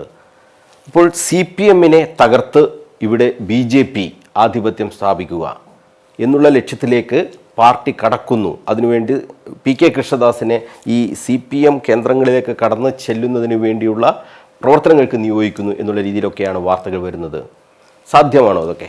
അല്ല, അത്തരം വാർത്തകൾ എനിക്കതിനെക്കുറിച്ച് വളരെ കൃത്യമായിട്ടുള്ള ഒരു ധാരണയില്ല. പക്ഷെ കഴിഞ്ഞ ഈ പാർലമെൻറ്റ് തിരഞ്ഞെടുപ്പിൽ ഫലം വന്നപ്പോൾ പിന്നെ ഇവിടെ ഇപ്പോൾ കഴിഞ്ഞ പതിറ്റാണ്ടുകളായി പ്രവർത്തിക്കുന്ന വേരുറപ്പിച്ചിട്ടുള്ള മുന്നണികൾക്കെതിരായിട്ടുള്ള ഒരു ശക്തമായിട്ടുള്ള വികാരമുണ്ട്, രാഷ്ട്രീയ വികാരമുണ്ട്. ആ രാഷ്ട്രീയ വികാരത്തിൻ്റെ ഏറ്റവും വലിയ പ്രയോജനം കിട്ടിയത് BJPക്കാണ്. അത് പിന്നെ കുറച്ചുകൂടി തുടർന്ന് കൊണ്ടുപോകാൻ സാധിക്കും. പക്ഷേ ഒരു കാര്യമുള്ളത്, പിന്നെ ഈ പാർലമെൻറ്റ് തിരഞ്ഞെടുപ്പിൻ്റെ ഫലം അസംബ്ലി തിരഞ്ഞെടുപ്പിൽ ആവർത്തിച്ചു കൊള്ളണമെന്നില്ല. ഇപ്പോൾ കഴിഞ്ഞ പാർലമെൻറ്റ് 2019 പാർലമെൻറ്റ് തിരഞ്ഞെടുപ്പിൽ 19 സീറ്റ് UDFന് കിട്ടി, 1 CPMന് കിട്ടി. പക്ഷേ തുടർന്ന് വന്ന അസംബ്ലിയിൽ എന്താ ഉണ്ടായി, 99 സീറ്റ് LDFന് കിട്ടി. അപ്പോൾ അങ്ങനെയാണ്. അപ്പോൾ ഇനിയിപ്പം ആദ്യം വരാൻ വേണ്ടി പോകുന്നത് പിന്നെ തദ്ദേശ സ്വയംഭരണ സ്ഥാപനങ്ങളിലേക്കുള്ള തിരഞ്ഞെടുപ്പാണ്. ആ തിരഞ്ഞെടുപ്പിന് വേണ്ടിയിട്ടുള്ള തയ്യാറെടുപ്പ് ഇപ്പോൾ നടത്തുന്നുണ്ട്. പൊളിറ്റിക്കൽ ട്രെൻഡ് മാറിയെന്ന് വരും. പൊളിറ്റിക്കൽ ട്രെൻഡ് മാറുമ്പോൾ ഇതേ ട്രെൻഡ് വരുന്ന തിരഞ്ഞെടുപ്പുകളിൽ തുടരണം എന്നില്ല, അതിൽ മാറ്റം വരാനുള്ള അപ്പോൾ അതുകൂടി കണ്ടുകൊണ്ട് ഈ ട്രെൻഡ് നിലനിർത്താൻ പറ്റുന്ന തരത്തിലുള്ള പ്രവർത്തനങ്ങൾ നടത്തും. ഈ തദ്ദേശ ഭരണ തെരഞ്ഞെടുപ്പിൽ കിട്ടുന്ന വോട്ട് അതായിരിക്കും ഒറിജിനൽ ഒരു പാർട്ടി വോട്ട് എന്ന് നമുക്ക് കരുതാൻ കഴിയും അല്ലേ? ഒരു പ്രാദേശിക തലത്തിലുള്ള, അത് പ്രാദേശിക തലത്തിൽ തദ്ദേശ തെരഞ്ഞെടുപ്പിലുള്ള പ്രത്യേകത പിന്നെ അതിൽ ഈ വ്യക്തികൾക്കിത് വരും. പ്രാദേശിക തലത്തിൽ പ്രവർത്തിക്കുന്ന വ്യക്തികളുടെ ഒരു സ്വാധീനം അതിൽ വരും. പലപ്പോഴും അവിടെയൊക്കെ ഇപ്പോൾ പാർലമെൻറ്റിലേക്കും അസംബ്ലിയിലേക്കും പഞ്ചായത്തിലേക്കും തിരഞ്ഞെടുപ്പ് നടത്തിയാൽ പാർലമെൻറ്റിലേക്കും പഞ്ചായത്തിലേക്കും പിന്നെ അസംബ്ലിയിലേക്കും കിട്ടുന്ന വോട്ടിനേക്കാൾ കൂടുതൽ ഇവിടെ കിട്ടിയിരുന്നില്ല. അത് അവിടുത്തെ സ്ഥാനാർത്ഥിയുടെ വ്യക്തിപരമായിട്ടുള്ള സ്വാധീനമാണത്. അങ്ങനെ വരുന്നത്. അപ്പോൾ അതിനനുസരിച്ചിട്ടുള്ള നല്ല വ്യക്തികളെയൊക്കെ കണ്ടെത്തി സംഘടനാ പ്രവർത്തനമൊക്കെ നന്നായി നടത്തിയാൽ നിലനിർത്തി കൊണ്ടുപോകാൻ വേണ്ടി സാധിക്കും. പക്ഷേ മറ്റുള്ളവരും അടങ്ങിയിരിക്കില്ല. LDF അവരുടെ കാര്യങ്ങൾ എവിടെയാണ് തെറ്റുപറ്റിയതെന്നൊക്കെ നോക്കി. പക്ഷേ അവർക്ക് തെറ്റുപറ്റിയത് തിരുത്താൻ നോക്കിയാൽ കൂടുതൽ തെറ്റുകൾ ചെയ്യുന്ന തരത്തിലാണ് അവരുടെ പ്രവർത്തനം. അത് വാസ്തവത്തിൽ കമ്മ്യൂണിസ്റ്റ് പാർട്ടി നമ്മളെ നാട്ടിൽ ആവശ്യമുള്ളൊരു പാർട്ടിയാണ്. അത് നശിക്കേണ്ട ഒരു പാർട്ടിയല്ല അത്. കാരണം നമ്മളെ ഈ സമൂഹം ബഹുസ്വര സമൂഹം എന്ന് പറയുമ്പോൾ ഈ ബഹുസ്വര സമൂഹത്തിൽ പല താല്പര്യങ്ങളും പല വികാരങ്ങളും പല പ്രശ്നങ്ങളും ജനങ്ങൾ നേരിടുന്നുണ്ട്. അതിനെയൊക്കെ അഡ്രസ്സ് ചെയ്യണമെന്നുണ്ടെങ്കിൽ ഏതെങ്കിലും ഒരു പാർട്ടി വിചാരിച്ചാൽ എല്ലാം നടക്കില്ല. അപ്പോൾ അതിന് ഈ പാർട്ടികളൊക്കെ ഈ പിന്നെ ആവശ്യമാണ് നമ്മുടെ നാട്ടിൽ. അതുകൊണ്ട് നശിക്കാൻ പാടില്ല പാർട്ടി. ഇല്ലെങ്കിൽ നശിപ്പിച്ച് കളയണമെന്ന് പറയുന്നൊരു അർത്ഥം നശിക്കുകയും ചെയ്യില്ല. അങ്ങനെ ആരെയും നശിപ്പിക്കാനൊന്നും സാധ്യമല്ല. പക്ഷേ അതിൻ്റെ പതനം വളരെ ആഴത്തിലുള്ളതാണ്. ഇപ്പം ഞാനൊക്കെ കാണുന്ന കാലത്ത് ഇപ്പം EMS AKG തുടങ്ങിയ ആൾ ICH കണാരൻ, ചടയൻ ഗോവിന്ദൻ പാർട്ടി സംസ്ഥാന സെക്രട്ടറിയുടെ ഇരിക്കുമ്പം കൊയിലാണ്ടി റെയിൽവേ സ്റ്റേഷനിൽ ഞാൻ കണ്ടിട്ടുണ്ട് അദ്ദേഹം മാത്രം ഒരു സഹപ്രവർത്തകൻ, ഒരു ബാഗ് കക്ഷതരുണ്ട്. ആ സ്ഥിതി പോയിട്ട് ഇപ്പോൾ എവിടെ എത്തി? പിന്നെ EMSനെ പോലുള്ള ആളുകളൊക്കെ ചെറിയ സംഭവമല്ല അത്. EMS മരിച്ച സമയത്ത് വാജ്പേയി അവിടെ നിന്ന് അഡ്വാനിയെ വിടുവായിരുന്നത്. വാജ്പേയി പ്രധാനമന്ത്രി അധികാരമേറ്റു, അഡ്വാനി പിന്നെ ആഭ്യന്തരമന്ത്രി EMSൻ്റെ പിന്നെ ഇതിന് വേണ്ടിയിട്ട് സംസ്കാര ചടങ്ങ്. കാരണം അത്രയും ബഹുമാനം ഉണ്ടായിരുന്നു അവർക്ക് EMSനോട്. എനിക്കറിയാം EMS മരിച്ചപ്പോൾ ഞാനിവിടെയുള്ളത്, ഞാനന്ന് സ്റ്റേറ്റ് പ്രസിഡൻ്റാണ്. MS കുമാർ അവിടെ നിന്ന് എന്നെ വിളിച്ച് പറഞ്ഞൊരു വാക്കുണ്ട്, CKP നമ്മളെ EMS മരിച്ചു എന്ന്. അങ്ങനെയാണ് നമ്മുടെ EMS മരിച്ചു എന്നാണ്. ആ ഒരു ഹൃദയം, ഒരു വികാരമുണ്ട് ആളുകൾക്ക്. അങ്ങനെയാണ്. അങ്ങനെയുള്ള നേതാക്കന്മാരാരാ ഉള്ളത് ഇപ്പോൾ? ഈ ബംഗാളിലെയും ത്രിപുരയിലെയും പോലെ കേരളത്തിലും CPM അങ്ങ് ഇല്ലാതാകും എന്ന് നമുക്ക് വിശ്വസിക്കാൻ കഴിയും? ബംഗാളിലെയും ത്രിപുരയിലെയും പോലെ ആകുന്നു വിശ്വസിക്കാൻ പറ്റില്ല. അത്തരമൊരവസ്ഥ ഉണ്ടാകില്ല. ഇല്ല, കാരണം ഇവിടെ കുറച്ചുകൂടി അവരുടെ സംഘടനാപരമായ നെറ്റ്വർക്ക് ശക്തമാണ്. പക്ഷേ ഒരു കാര്യമുള്ളത്, ഈ ധാർഷ്ട്യം എന്നുള്ളത് ഒഴിവാക്കിയിട്ടില്ലെങ്കിൽ ജനങ്ങൾ വെറുക്കും. ജനങ്ങളെന്ന് പറഞ്ഞാൽ CPMൻ്റെ അണികൾ തന്നെ വെറുക്കും. ഈ അധികാരത്തിൻ്റെ ഒരു ധാർഷ്ട്യം ഉണ്ടല്ലോ, അത് എവിടെയും കാണാൻ സാധിക്കും. ആളുകളോടുള്ള പെരുമാറ്റത്തിലൊക്കെ തന്നെ ഒരു വല്ലാത്ത ഒരു ധിക്കാരമുണ്ടല്ലോ, അത് ആളുകൾ ഇഷ്ടപ്പെട്ടില്ല. അത് അഡ്വാനിജി എപ്പോഴും ഞങ്ങളോട് പറയാറുള്ളൊരു കാര്യമുണ്ട്. 2 കാര്യം അദ്ദേഹം പറയാറുണ്ട്. ഒരിക്കലും അഹങ്കാരം പാടില്ല, 2 ജാട പാടില്ല. ഈ ജാട കാണിക്കുന്നൊരു സ്വഭാവം ഉണ്ടല്ലോ, അത് പാടില്ല. അതുപോലെ അഹങ്കാരം തീരെ പാടില്ല എന്ന് അദ്ദേഹം നിഷ്കർഷിച്ച് പറയുമായിരുന്നു. അപ്പോൾ ഈ തെറ്റ് തിരുത്താൻ CPM ഇങ്ങനെ പോവുകയാണ്. തിരുത്തേണ്ടത് പിണറായിയാണോ? പിണറായിയിൽ നിന്നാണോ തുടങ്ങേണ്ടത്? അത് ശരിയാണ്, അത് ശരിയായ ഒരു ഇതാണ്. കാരണം നോക്കുന്നത് എവിടെയാണ്? പിണറായി നമ്മളിപ്പോഴെങ്ങനെയാണ് ഒരാളെ പിന്നെ ശൈലി മാറ്റണം എന്നൊക്കെ നമ്മളെങ്ങനെയാണ് പറയുക? ഓരോരുത്തർക്കും അവരവരുടെ ശൈലി പ്രിയപ്പെട്ട ശൈലിയാണ്. പിണറായിയുടെ ശൈലി നല്ലതാണെന്ന് അദ്ദേഹത്തിന് തോന്നുന്നു. പക്ഷേ അദ്ദേഹത്തിൻ്റെ പാർട്ടിയിൽപ്പെട്ട ആളുകൾക്ക് തന്നെ ആ ശൈലി ഇഷ്ടമല്ല. ആ ശൈലി മാറ്റണമെന്ന് ആഗ്രഹിക്കുന്നവർ അവരുടെ പാർട്ടിക്കകത്തുണ്ട്. പക്ഷെ പറയാൻ ധൈര്യമില്ല. ഇത് പറയാനുള്ള ധൈര്യം ഉണ്ടല്ലോ, ആ ധൈര്യമില്ല. പിണറായിയാണ് പാർട്ടിയായി മാറുന്നത്. അതൊരു പഴയ കാലത്ത് കമ്മ്യൂണിസ്റ്റ് പാർട്ടിയുടെ ഒരു പ്രത്യേകത, മുഖ്യമന്ത്രി ആരാണെങ്കിലും പാർട്ടി സെക്രട്ടറിക്കാണ് അതിൻ്റെ പവർ. ഇന്നിപ്പോൾ പാർട്ടി സെക്രട്ടറിയേക്കാൾ വലിയ പവർ മുഖ്യമന്ത്രിക്കാണ്. മുഖ്യമന്ത്രിയുടെ താല്പര്യത്തിനനുസരിച്ച് നിൽക്കാനേ പാർട്ടി സെക്രട്ടറിക്ക് പറ്റൂ. ഇപ്പോൾ പാർട്ടി സെക്രട്ടറി മുഖ്യമന്ത്രിയെ സംരക്ഷിച്ചുകൊണ്ട് ഓരോ സ്റ്റേറ്റ്മെൻറ്റ് നടത്തുമ്പോഴും എന്തുകൊണ്ടാണ് അങ്ങനെ നടത്തുന്നതെന്ന് ചോദിച്ചാൽ, ഈ പാർട്ടി സെക്രട്ടറിയുടെ സ്ഥാനം അവിടെ നിൽക്കണമെന്നുണ്ടെങ്കിൽ ഈ മുഖ്യമന്ത്രിയുടെ കടാക്ഷം വേണം. ആ നിലയിലേക്ക് അത് മാറിക്കഴിഞ്ഞിട്ടുണ്ട്. ഈ മുഖ്യമന്ത്രി എന്ന നിലയിൽ പിണറായി ഇപ്പോൾ ഏതാണ്ട് 8 വർഷം മുഖ്യമന്ത്രി സ്ഥാനത്ത് പിണറായിയാണുള്ളത്. മുഖ്യമന്ത്രിയായ പിണറായിയെ താങ്കൾ എങ്ങനെയാണ് വിലയിരുത്തുന്നത്? അദ്ദേഹം ചില കാര്യങ്ങളിലൊക്കെ ശക്തമായ നിലപാട് സ്വീകരിച്ചിട്ടുണ്ടെങ്കിലും മറ്റ് പല കാര്യങ്ങളിലും അദ്ദേഹത്തിൻ്റെ നിലപാട് വളരെ മോശമായ ഒരു നിലപാടാണ്. ഈ കുടുംബസ്നേഹം ഒക്കെ ആവാം, പക്ഷേ അതിന് ഇപ്പോൾ അദ്ദേഹം വെറും ഒരു കുടുംബത്തിൻ്റെ താല്പര്യം സംരക്ഷിക്കുന്ന ആളായിട്ട് മാറി എന്നുള്ള ഒരു പരികല്പനയാണ് പൊതുവേ ഉള്ളത്. അത് പിന്നെ അപകടം അത് അദ്ദേഹം മനസ്സിലാക്കാത്തത് കൊണ്ടല്ല, അദ്ദേഹം അങ്ങനെയായിപ്പോയി. അതാണിപ്പം. അപ്പം അത് നായനാർ മരിച്ചിട്ട് പിന്നെ മരിച്ചതിന് ശേഷം ഞങ്ങളൊക്കെ ഇവിടെ പങ്കെടുത്തിരുന്നു അദ്ദേഹത്തിൻ്റെ ഇതിൽ. നയനാരുമായിട്ട് എനിക്ക് നല്ല ബന്ധമായിരുന്നു. പിന്നെ ഇവിടെ ദേശാഭിമാനി ഓഫീസിൽ പിന്നെ പ്രകാശൻ മാഷുണ്ട്. ഒരു ലേഖനം പിന്നെ നയനാരെക്കുറിച്ചൊന്ന് എഴുതണം, മരിച്ചതിന് ശേഷം അവരുടെ ഇതിൽ ഞാൻ വരുന്നു. അപ്പോൾ പ്രകാശൻ മാഷ എന്ന് പറഞ്ഞൊരു കാര്യം എനിക്ക് ഉള്ളിൽ തട്ടി. നയനാരുടെ മക്കൾക്ക് പിന്നെ മോൾക്ക് മറ്റോ അവിടെ പിന്നെ ജോലി കൊടുക്കണം, എന്തെങ്കിലും ജോലി ദേശാഭിമാനിയിൽ കൊടുക്കണം എന്ന് പറഞ്ഞപ്പോൾ നായനാർ ചോദിച്ചത്രേ, എടോ അവൾക്ക് അതിനെന്ത് യോഗ്യതയുള്ളത് ഈ പത്രങ്ങളിലൊക്കെ പണിയെടുക്കാൻ വേണ്ടി, എന്ത് യോഗ്യത അനുസരിച്ച് കൊടുക്കുക എന്ന് പറഞ്ഞ ആളാണ് നായനാർ. അപ്പോൾ ആ പാർട്ടിയുടെ താല്പര്യത്തിന് അത്രയധികം മുൻഗണന കൊടുത്ത നായനാർ ഒരു ഭാഗത്തുണ്ട്. ഇപ്പുറത്ത് നമ്മൾ കാണുന്നത് അതിൻ്റെ നേരെ ഘടകവിരുദ്ധമായിട്ടാണ് ഇപ്പം ശ്രീ പിണറായിയുടെ കാര്യത്തിൽ കാണുന്നത്. അപ്പോൾ ഇതൊക്കെ സഖാക്കൾ കാണുന്നില്ലേ? അതുകൊണ്ട് പിന്നെ കരകയറാൻ പറ്റാത്ത ഒരു വലിയ സാംസ്കാരിക അധപ്പതനത്തിൻ്റെ പടുകുഴിയിൽ വീണ് കഴിഞ്ഞു എന്ന് സംശയമുണ്ട് CPM-നെ സംബന്ധിച്ച്. ഒരു കാലത്ത് വളരെ മഹാരഥന്മാരായ AKG പോലുള്ള ആളുകളൊക്കെ ഉണ്ടായിരുന്നില്ലേ? അങ്ങനെ ആരൊക്കെ എത്ര ആളുകൾ. ആ ചരിത്രവും പാരമ്പര്യവും ഇപ്പോഴത്തെ നേതൃത്വം മറന്നു എന്നാണ് എനിക്ക് തോന്നുന്നത്. ഒരു അധികാരത്തിന് വേണ്ടി നിലകൊള്ളുന്ന ഒരു കമ്മ്യൂണിസ്റ്റ് പാർട്ടിയായി മാറി. ആ രീതിയിലാണോ? അതെ. അധികാരം എന്ന് പറഞ്ഞാൽ ആരുടെ അധികാരം?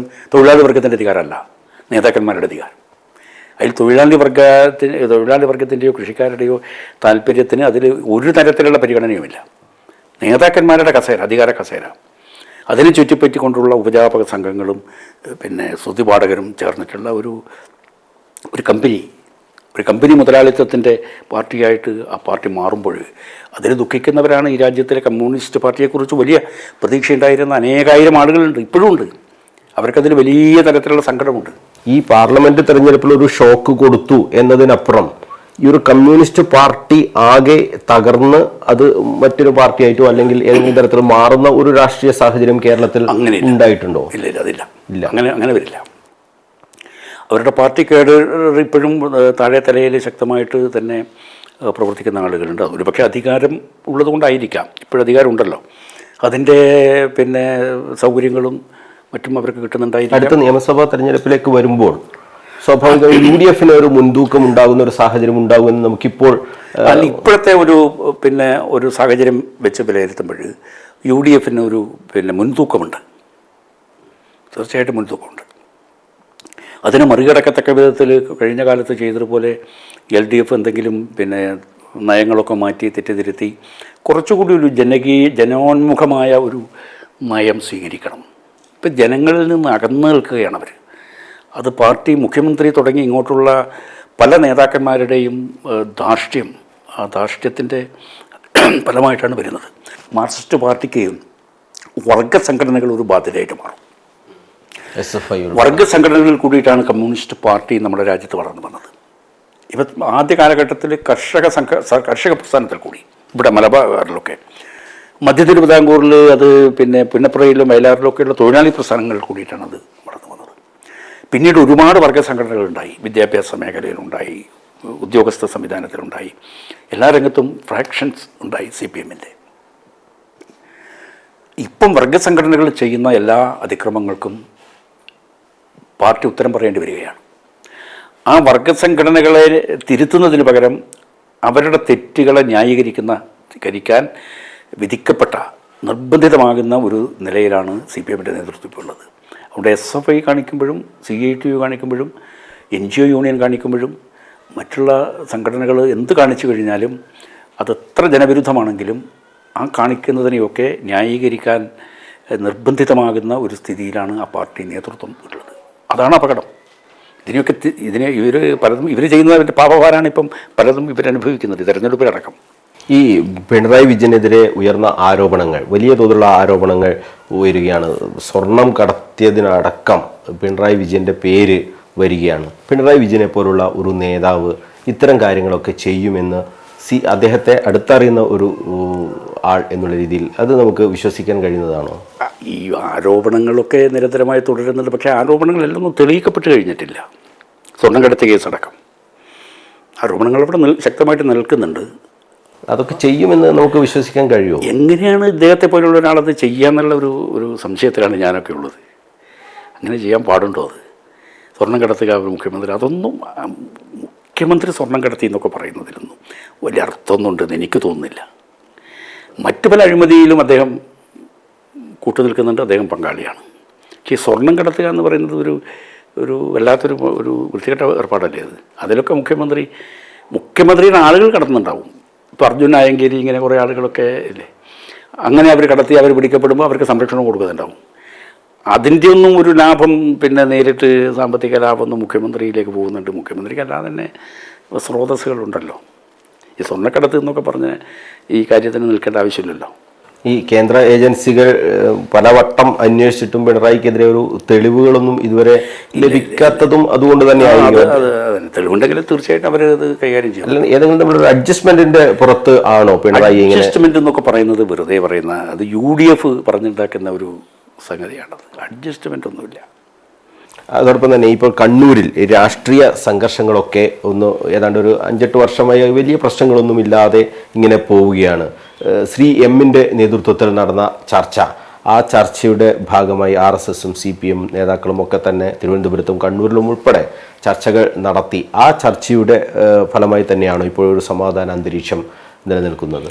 ആ ചർച്ച കൊണ്ട് മാത്രമല്ല, പൊതുവെയുള്ള സാമൂഹ്യ അന്തരീക്ഷത്തിൽ ചെറുപ്പക്കാർ ഈ സംഘർഷത്തിന് പോയിട്ട് അവരുടെ ജീവിതം തുലക്കാൻ തയ്യാറല്ല. അവർക്കിപ്പോഴും ഒരുപാട് ചാൻസുകളുണ്ട്.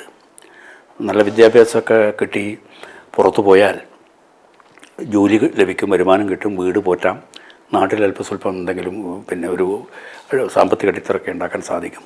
ആ നിലയിൽ ആളുകൾ അങ്ങോട്ട് പോകുന്നു. ഇതെപ്പോഴും ഇതിന് പോയിട്ട് ജയിലിൽ പോയിട്ട് ജീവിതം അവരുടെ കുടുംബത്തിൻ്റെ ജീവിതം തുലച്ച് കളയാൻ യുവാക്കന്മാർ തയ്യാറല്ല ഇപ്പോഴും.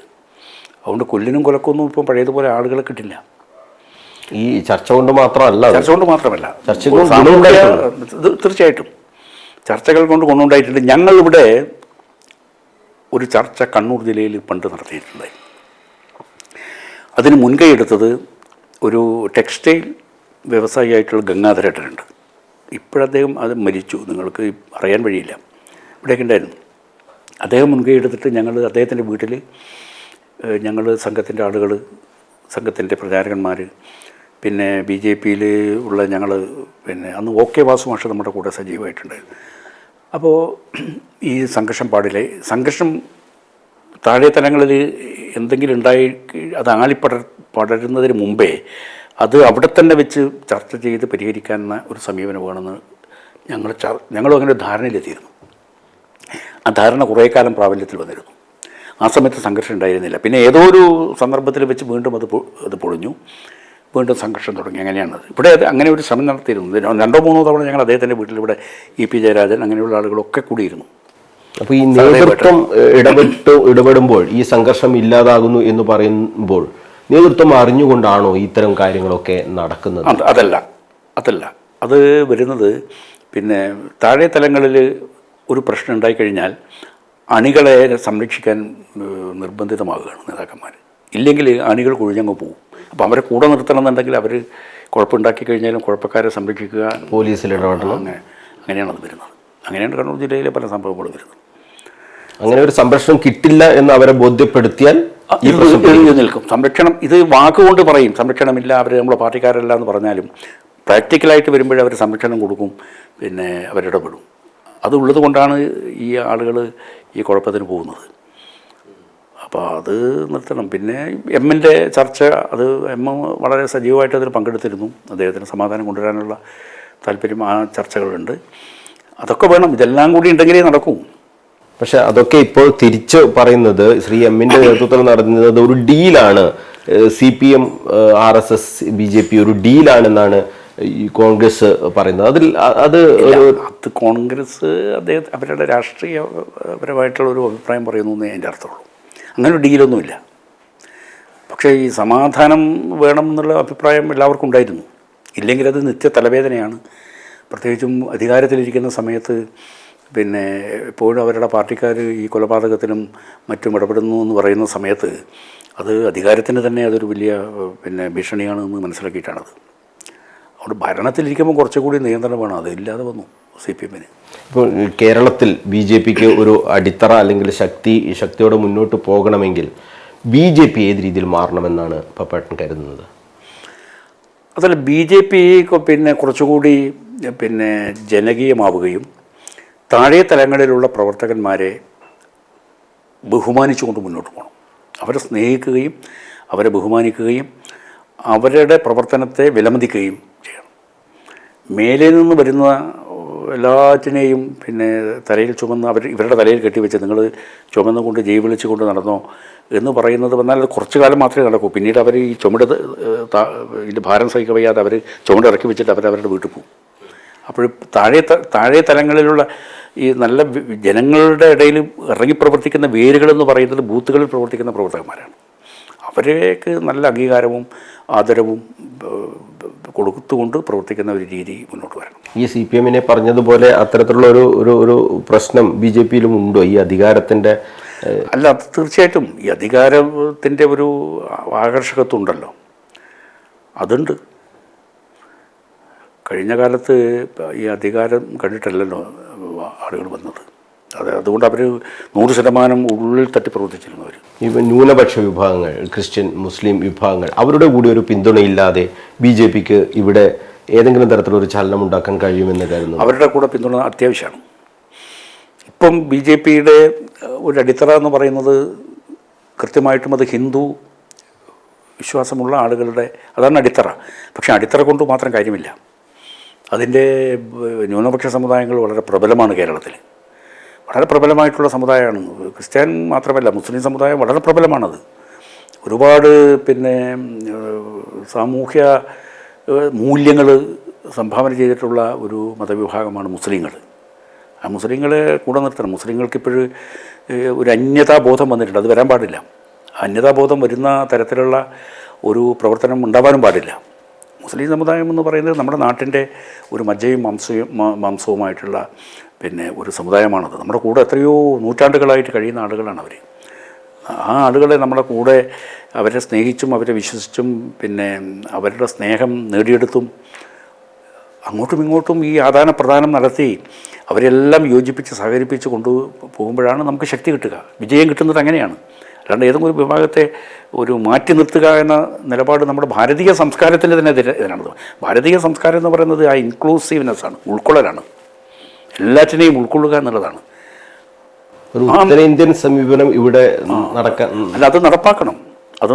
ഭാരതത്തിൻ്റെ ഒരു സംസ്കാരം എന്ന് പറയുന്നത് അത് ചെറിയൊരു സംഭവമല്ലത്. അത് ഈ ഉൾക്കൊള്ളുന്നതാണ്, എല്ലാറ്റിനെയും ഉൾക്കൊള്ളുക എന്നുള്ളതാണ്. നേരത്തെ ഈ മലപ്പുറം ജില്ല രൂപീകരിക്കുന്നതിനെതിരായ സമരത്തിൽ അടക്കം പപ്പേട്ടനടക്കം പങ്കെടുത്ത ഒരു സാഹചര്യമൊക്കെ ഉണ്ടായിരുന്നു. അന്നത്തെ സാഹചര്യത്തിൽ അത് ശരി, ഇന്ന് നോക്കുമ്പോൾ അത് തെറ്റാണ് എന്ന് തോന്നുന്നുണ്ടോ? അത് ഞാൻ അക്കാര്യത്തെക്കുറിച്ച് കഴിഞ്ഞ ദിവസങ്ങളിൽ വ്യക്തമാക്കിയിട്ടുണ്ട്. മലപ്പുറം ജില്ല EMSൻ്റെ ഗവൺമെൻറ് വന്നപ്പോൾ കൊടുത്തപ്പോൾ അതൊരു മുസ്ലിം ഭൂരിപക്ഷ ജില്ലയാണ്. അത് വന്നു കഴിഞ്ഞാൽ പിന്നെ വലിയ തരത്തിലുള്ള ദേശവിരുദ്ധ പ്രവർത്തനങ്ങൾ നടക്കാൻ സാധ്യതയുണ്ട് എന്ന് തുടങ്ങിയിട്ടുള്ള ആശങ്കകളും അതിനെ ആസ്പദമാക്കിയിട്ടുള്ള പ്രചരണങ്ങളും അന്ന് വളരെ ശക്തമായി നടന്നിരുന്നു. അതുകൊണ്ട് മലപ്പുറം ജില്ലാ വിരുദ്ധ സമരസമിതി ഉണ്ടാക്കിയിരുന്നു. ആ സമരസമിതിയുടെ നേതൃത്വത്തിൽ മലപ്പുറം ജില്ലയ്ക്കെതിരായിട്ടുള്ള മാസങ്ങളോളം നീണ്ട സമരം ഉണ്ടായിരുന്നു. ആ പിക്കറ്റിങ്ങുകളുണ്ടായിരുന്നു. ആ പിക്കറ്റിങ്ങുകളിൽ പങ്കെടുത്ത ആളുകളെയൊക്കെ അറസ്റ്റ് വരിച്ച് കോടതിയിൽ കൊണ്ടുപോയി ജയിലിലടച്ചിരുന്നു. ജയിലടച്ചിട്ട് തിരിച്ചു പോകുമ്പം അവർക്ക് വീടുകളിലേക്ക് പോകാനുള്ള പിന്നെ വണ്ടിക്കൂലി കൊടുത്തിരുന്നു. EK ബാബയായിരുന്നു അന്ന് ജയിൽ മന്ത്രി. ആ സമരം അങ്ങനെയായിരുന്നു. ആ സമരത്തിൽ പങ്കെടുത്തിട്ടാണ് ഞാൻ ഈ ജയിലിൽ പോയി എന്ന് പറഞ്ഞത്. അത് അന്നത്തെ ആശങ്ക അത് ശരിയാണ്. ഇന്നിപ്പോൾ അങ്ങനെ ആശങ്കപ്പെടേണ്ട ഒരു കാര്യവുമില്ല. മലപ്പുറം ജില്ല ഇപ്പോൾ വളരെ പിന്നെ വളരെ സമ്പന്നമായി വളരെ ശക്തമായിട്ട് മുന്നോട്ട് പോകുന്നൊരു ജില്ലയാണത്. ഈ മുസ്ലിം സമുദായം തെറ്റിദ്ധരിക്കപ്പെടുകയാണോ ശരിക്കും? BJP നേതാക്കളും പ്രവർത്തകരൊക്കെ മുസ്ലിം പപ്പാട്ടിനെ ഒഴിച്ചു നിർത്തിയാൽ മറ്റ് നേതാക്കൾ ആ ഒരു രീതിയിലേക്ക് കാണുന്നു. ചില ആളുകൾ എൻ്റെ നിലപാട് ആണ് ശരി എന്ന് അഭിപ്രായമുള്ള ആയിരക്കണക്കിന് ആളുകൾ BJPയിലുണ്ട്. ആയിരക്കണക്കിന് ആളുണ്ട്. അതെനിക്ക് നന്നായിട്ട് അറിയാമത്. ഈ വിരോധത്തിൻ്റെയും വിദ്വേഷത്തിൻ്റെയും ഒരു രീതി അതൊരിക്കലും പിന്നെ ശരിയായിട്ടുള്ളൊരു രീതിയല്ലത്. അതുകൊണ്ട് ഒരു ഗുണവും ആർക്കും ഉണ്ടാവാൻ വേണ്ടി പോകുന്നില്ല.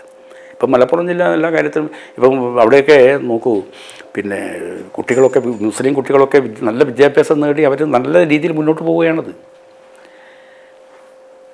നല്ല രീതിയിൽ നല്ല സ്ഥാപനങ്ങളുണ്ട്, നല്ല റാങ്കുകൾ അവർക്ക് കിട്ടുന്നുണ്ട്, നല്ല വിദ്യാഭ്യാസം അവർക്ക് കിട്ടും. അതിനെ നമ്മൾ സന്തോഷത്തോടെ കാണുകയല്ലേ വേണ്ടത്.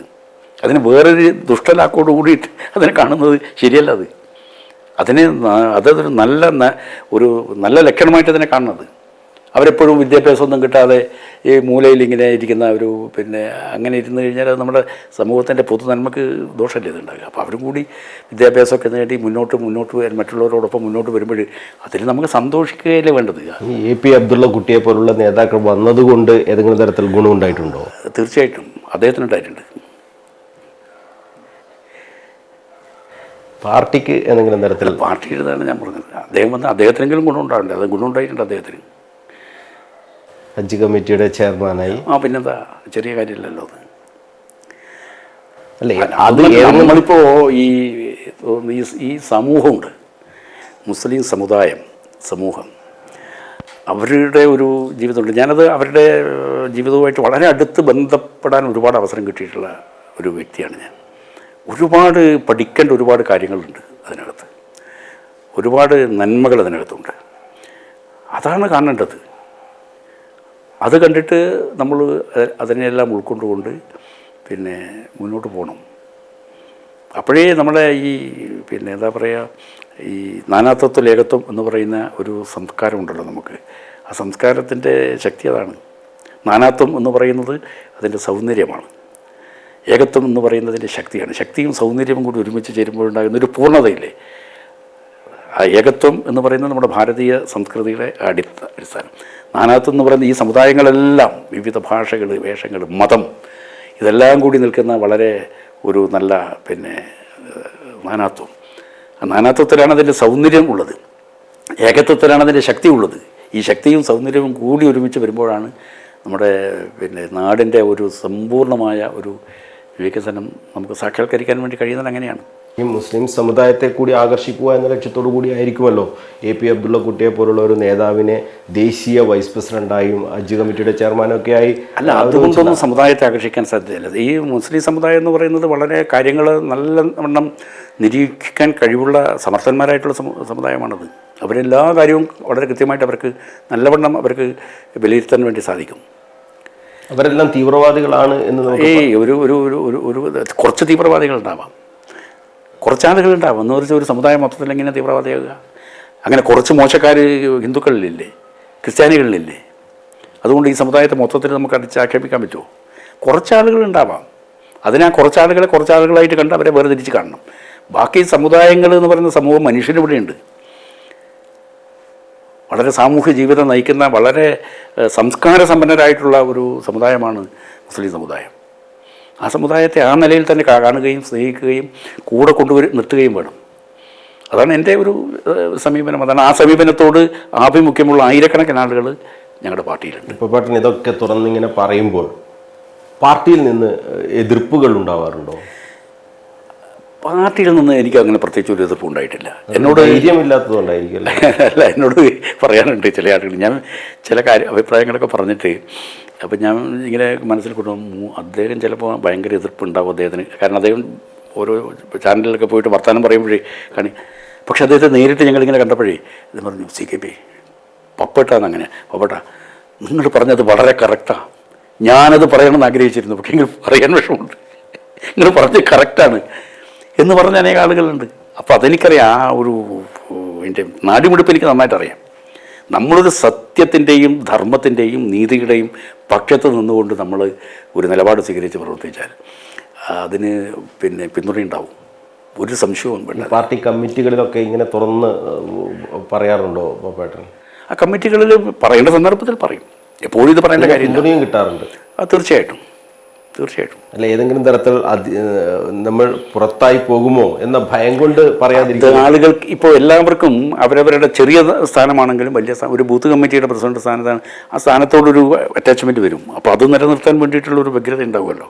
അതാണ് ഞാൻ പറഞ്ഞത്, അധികാരത്തിൻ്റെ ഒരു ലഹരി വരുന്നുണ്ട്. അങ്ങനെ അത് മേലെ മാത്രമല്ല, താഴെ ഇങ്ങനെ വരും. ഒരു ചെറിയ കസേരയിൽ ഒരു അധികാരം ഇരിക്കുന്ന ആൾക്കും അതിൻ്റെ ഒരു ലഹരി വരും, അതിൻ്റെ അറ്റാച്ച്മെൻറ്റ് വരും. ഇതിനെ ഈ ഐഡൻറ്റിഫിക്കേഷൻ താതാത്മ്യം പ്രാപിച്ചവരെ അതാണെന്ന് ഞാനതാണ്. ഇപ്പം ഞാൻ CK പത്മനാഭൻ എന്ന് പറഞ്ഞിട്ട് ഇങ്ങനെ നിൽക്കുമ്പോൾ എനിക്ക് ഉടനെ വരുന്നത് ഞാനൊരു BJPയുടെ നേതാവാണ്, അങ്ങനെ ചിന്തിച്ചോളെ. അത് അവിടെ അപകടം വരുന്നത്, അതാണ് അപകടം. ഞാനതിങ്ങനെ സ്വയം ആത്മവിമർശനം നടത്തിയിട്ടുണ്ട്. ഞാൻ 1997 മുതൽ 2003 വരെ 6 വർഷക്കാലം BJPയുടെ സ്റ്റേറ്റ് പ്രസിഡൻ്റായി വാജ്പേയി ഗവൺമെൻറ്റിൻ്റെ കാലം മുഴുവനും ഇവിടെ വലിയ തരത്തിലുള്ള വലിയ അന്ന് വലിയ ഇതായിരുന്നു, അങ്ങനെയുണ്ടായി വലിയ പരിപാടികളൊക്കെ നടത്തി എന്ന ആ ഒരു പഴയ ഓർമ്മയുണ്ടല്ലോ, ആ ഓർമ്മയുടെ ചങ്ങലക്കെട്ടിൻ്റെ അകത്തു നിന്ന് പുറത്ത് ചാടിയാൽ ഞാൻ രക്ഷപ്പെടും. ഞാനെപ്പോഴും ആ ചങ്ങലക്കെട്ടിന് അതാണ് അവിടെ എനിക്ക് ഈ പരിഗണന കിട്ടണം, എനിക്ക് ഈ പരിഗണന കിട്ടണം, എനിക്ക് ആ പരിഗണന കിട്ടണം എന്ന് വിചാരിച്ചാൽ ഞാൻ തീർന്നു. അപ്പോൾ അത്തരം ഈ പഴയ കാലത്തെ ഈ ഗതകാല വൈഭവങ്ങളുടെ ചട്ടക്കൂടിൻ പൊട്ടിച്ച് പുറത്ത് ചാട്ടിയിട്ട് നമ്മുടെ ഒരു വ്യക്തിത്വത്തിൻ്റെ വികാസം, ആത്മപ്രകാശം ഉണ്ടല്ലോ, അത് സാധിച്ചെടുക്കാൻ വേണ്ടി കഴിഞ്ഞാൽ പിന്നെ നമുക്ക് ഇതൊന്നും ഒരു പ്രശ്നമില്ല. അതാണ് ഞാൻ നേരത്തെ ഫിലോസഫിയുടെ കാര്യം പറഞ്ഞത്. അങ്ങനെയാണ്. ഞാനത് പണ്ട് പറഞ്ഞിട്ടുണ്ട്. സ്വാതന്ത്ര്യ സമര കാലഘട്ടത്തിൽ സ്വാതന്ത്ര്യ സമരം ചെയ്തിരുന്നത് ഇപ്പം നെഹ്റു തുടങ്ങിയ ആളുകളൊക്കെ അധികാരത്തിൻ്റെ ശ്രേണിയിലേക്ക് പോയി. ആചാര്യ നരേന്ദ്രദേവ്, അച്യുത് പട്വർദ്ധൻ, ജയപ്രകാശ് നാരായണൻ തുടങ്ങിയ ആളുകളൊക്കെ ഈ സാമൂഹ്യ സേവനത്തിൻ്റെ വഴിയിലേക്ക് പോയി. അരവിന്ദ ഘോഷ് മഹർഷിയെപ്പോലെയുള്ള ആളുകൾ ആധ്യാത്മികതയിലേക്ക് പോയി. അങ്ങനെ ഇത് 2-3 തലങ്ങളിലേക്ക് ആ സ്വാതന്ത്ര്യത്തിന് വേണ്ടി സമരം ചെയ്ത ആളുകൾ, ആ മഹാരഥന്മാരായ നേതാക്കന്മാർ ഈ പല വഴികളിലേക്ക് പിന്നീട് സ്വാതന്ത്ര്യം കിട്ടിക്കഴിഞ്ഞപ്പോൾ പോയത് നമ്മൾ കണ്ടതാണ്. ആ ചരിത്രം നമ്മുടെ മുമ്പിലുണ്ട്. അതുകൊണ്ട് ഞാൻ അവസാന കാലം വരെ ഞാൻ മരിച്ചു കഴിഞ്ഞാൽ ചെങ്കൊടി പുതപ്പിച്ചിട്ട് വേണം കൊണ്ടുപോകാൻ. ഇതൊക്കെ പൊട്ടത്തരം, വെട്ടിത്തരം. എന്നെ ത്രിവർണ്ണ പതാക പദവി അല്ലെ കാവിക്കൊടി പതപ്പിച്ചിട്ട് എന്നെ കൊണ്ടുപോകണം, ഇതാണ് എൻ്റെ ആഗ്രഹം. എന്താഗ്രഹം? ചുമ്മാ വെട്ടിത്തരം പറയണത്. അതൊന്നും പറയാനേ പാടില്ല. നമ്മൾ ഈ ചട്ടക്കൂടിനകത്ത് പെട്ടുപോയിട്ട് നിൽക്കുകയാണ്. പാർട്ടി ഞാനിതാണ്. ഇനിയൊരു തെരഞ്ഞെടുപ്പിലേക്ക് പഠനം കാണാൻ കഴിയുമോ? തെരഞ്ഞെടുപ്പ് രാഷ്ട്രീയത്തിൽ ഇല്ല, എനിക്കതിൽ താല്പര്യമില്ല. ഈ കഴിഞ്ഞ പാർലമെൻറ്റ് തെരഞ്ഞെടുപ്പിലും ഞാൻ അതിനോട് ഒട്ടും താല്പര്യം കാണിച്ചിട്ടില്ല. മത്സരിക്കാൻ പറഞ്ഞിരുന്നു. അപ്പം ചില ഭാഗത്തുനിന്ന് വന്നിരുന്നു, എവിടെയെങ്കിലും മത്സരിക്കുന്നുണ്ടോ എന്ന് പറഞ്ഞു. എനിക്കത് ഞാൻ മടുത്തുപോയിരിക്കുന്നതിനോട്. അതുകൊണ്ടെന്തായി, ഈ കാലത്ത് വളരെ സമാധാനത്തോടു കൂടി മറ്റു ചില കാര്യങ്ങൾ ചിന്തിച്ചുകൊണ്ടിരിക്കാൻ വേണ്ടി സാധിച്ചു. തിരഞ്ഞെടുപ്പ് രാഷ്ട്രീയം എന്ന് പറയുന്നതൊന്നും അതുമാത്രമല്ലല്ലോ രാഷ്ട്രീയ പ്രവർത്തനം എന്ന് പറയുന്നത്. അതൊരു ഭാഗം മാത്രമാണ്. ബാക്കി ഒരുപാട് കാര്യങ്ങൾ നമുക്ക് ചെയ്യാനുണ്ട്. ഞാനിപ്പോൾ കല്യാണത്തിന് പങ്കെടുക്കുന്ന ഒരു രാഷ്ട്രീയ പ്രവർത്തനമാണ്. ഞാനിപ്പം മനസ്സിലാക്കിയത് അങ്ങനെയാണ്. ഒരു വിവാഹത്തിന്, ഇപ്പം നമ്മളൊരു വിവാഹത്തിന് പോയി കഴിഞ്ഞാൽ ഒരു പാർട്ടി പരിപാടി പങ്കെടുക്കുന്നതിനേക്കാൾ കൂടുതൽ ആളുകൾ അവിടെ വരും. അപ്പോൾ അവരെല്ലാം കാണാം, അവരുമായിട്ട് ആശയവിനിമയം നടത്താം, പരസ്പരം കാണാം. അങ്ങനെ നമുക്ക് സാധിക്കും. എന്തായാലും കഴിഞ്ഞ 1 മണിക്കൂർ CK പത്മനാഭൻ എന്ന BJPയുടെ ഏറ്റവും മുതിർന്ന നേതാവാണ് നമ്മളോട് സംവദിച്ചത്. അദ്ദേഹം പല കാര്യങ്ങളും തുറന്നു പറഞ്ഞിട്ടുണ്ട്. BJPയുടെ അവസ്ഥയെക്കുറിച്ച് പറഞ്ഞിട്ടുണ്ട്. ശക്തമായ ഒരു പ്രതിപക്ഷം രാജ്യത്ത് ഉണ്ടാകേണ്ടതിൻ്റെ ആവശ്യകത പറഞ്ഞിട്ടുണ്ട്. ഇതൊക്കെ തന്നെ ഇങ്ങനെ തുറന്നു പറയാൻ ഒരുപക്ഷെ BJPയിൽ മറ്റൊരു നേതാവിനും കഴിഞ്ഞു എന്ന് വരില്ല. തൻ്റെ പ്രവർത്തന പാരമ്പര്യം, അതോടൊപ്പം തന്നെ അധികാരത്തിന് വേണ്ടിയുള്ള പിറകെ പോകുന്ന പ്രവണത ഇല്ലാത്ത ഒരു നേതാവിനു മാത്രമേ ഇങ്ങനെ തുറന്നു പറയാൻ കഴിയുകയുള്ളൂ. അതുതന്നെയാണ് CK പത്മനാഭൻ എന്ന നേതാവിനെ വേറിട്ട് നിർത്തുന്നതും. കണ്ണൂരുകാരുടെ പ്രിയപ്പെട്ട പപ്പേട്ടന് എല്ലാവിധ ആയുരാരോഗ്യ സൗഖ്യവും, തുടർന്ന് അങ്ങോട്ടും രാഷ്ട്രീയ പ്രവർത്തനത്തിൽ സജീവമായി തന്നെ നിൽക്കാനുള്ള കരുത്തും നൽകട്ടെ എന്ന് ആശംസിച്ചുകൊണ്ട് കൺക്ലൂഷൻ BMH ക്വസ്റ്റ്യൻ അവർ ഇവിടെ അവസാനിക്കുന്നു. അടുത്ത ആഴ്ച മറ്റൊരു അതിഥിയുമായി നമുക്ക് വീണ്ടും കാണാം. നന്ദി, നമസ്കാരം.